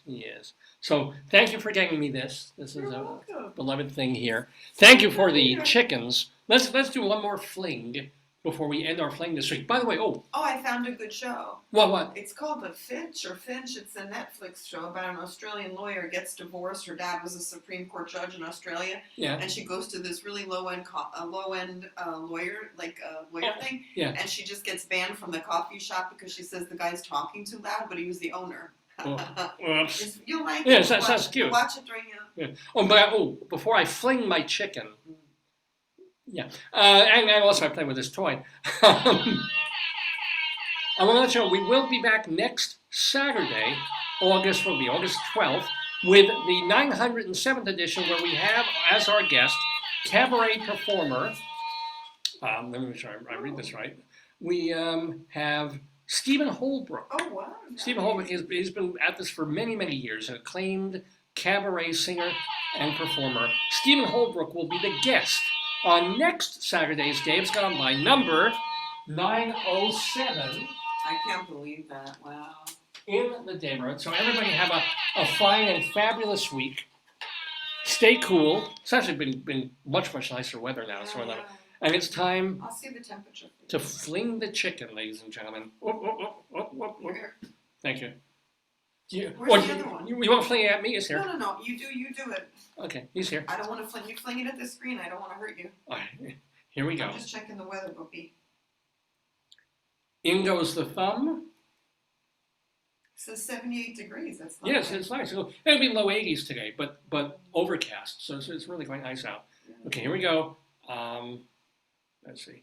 Thumb, finger forward, and release. All right, not bad. Oh, good job. And just like the chicken, gone by. He's gone by. He's gone by. There goes the time. He's gone by. There goes the time. Okay, you know I have to do one more, and then one more, folks, one more. Here we go. I know it's gonna take my eye out. I just know it.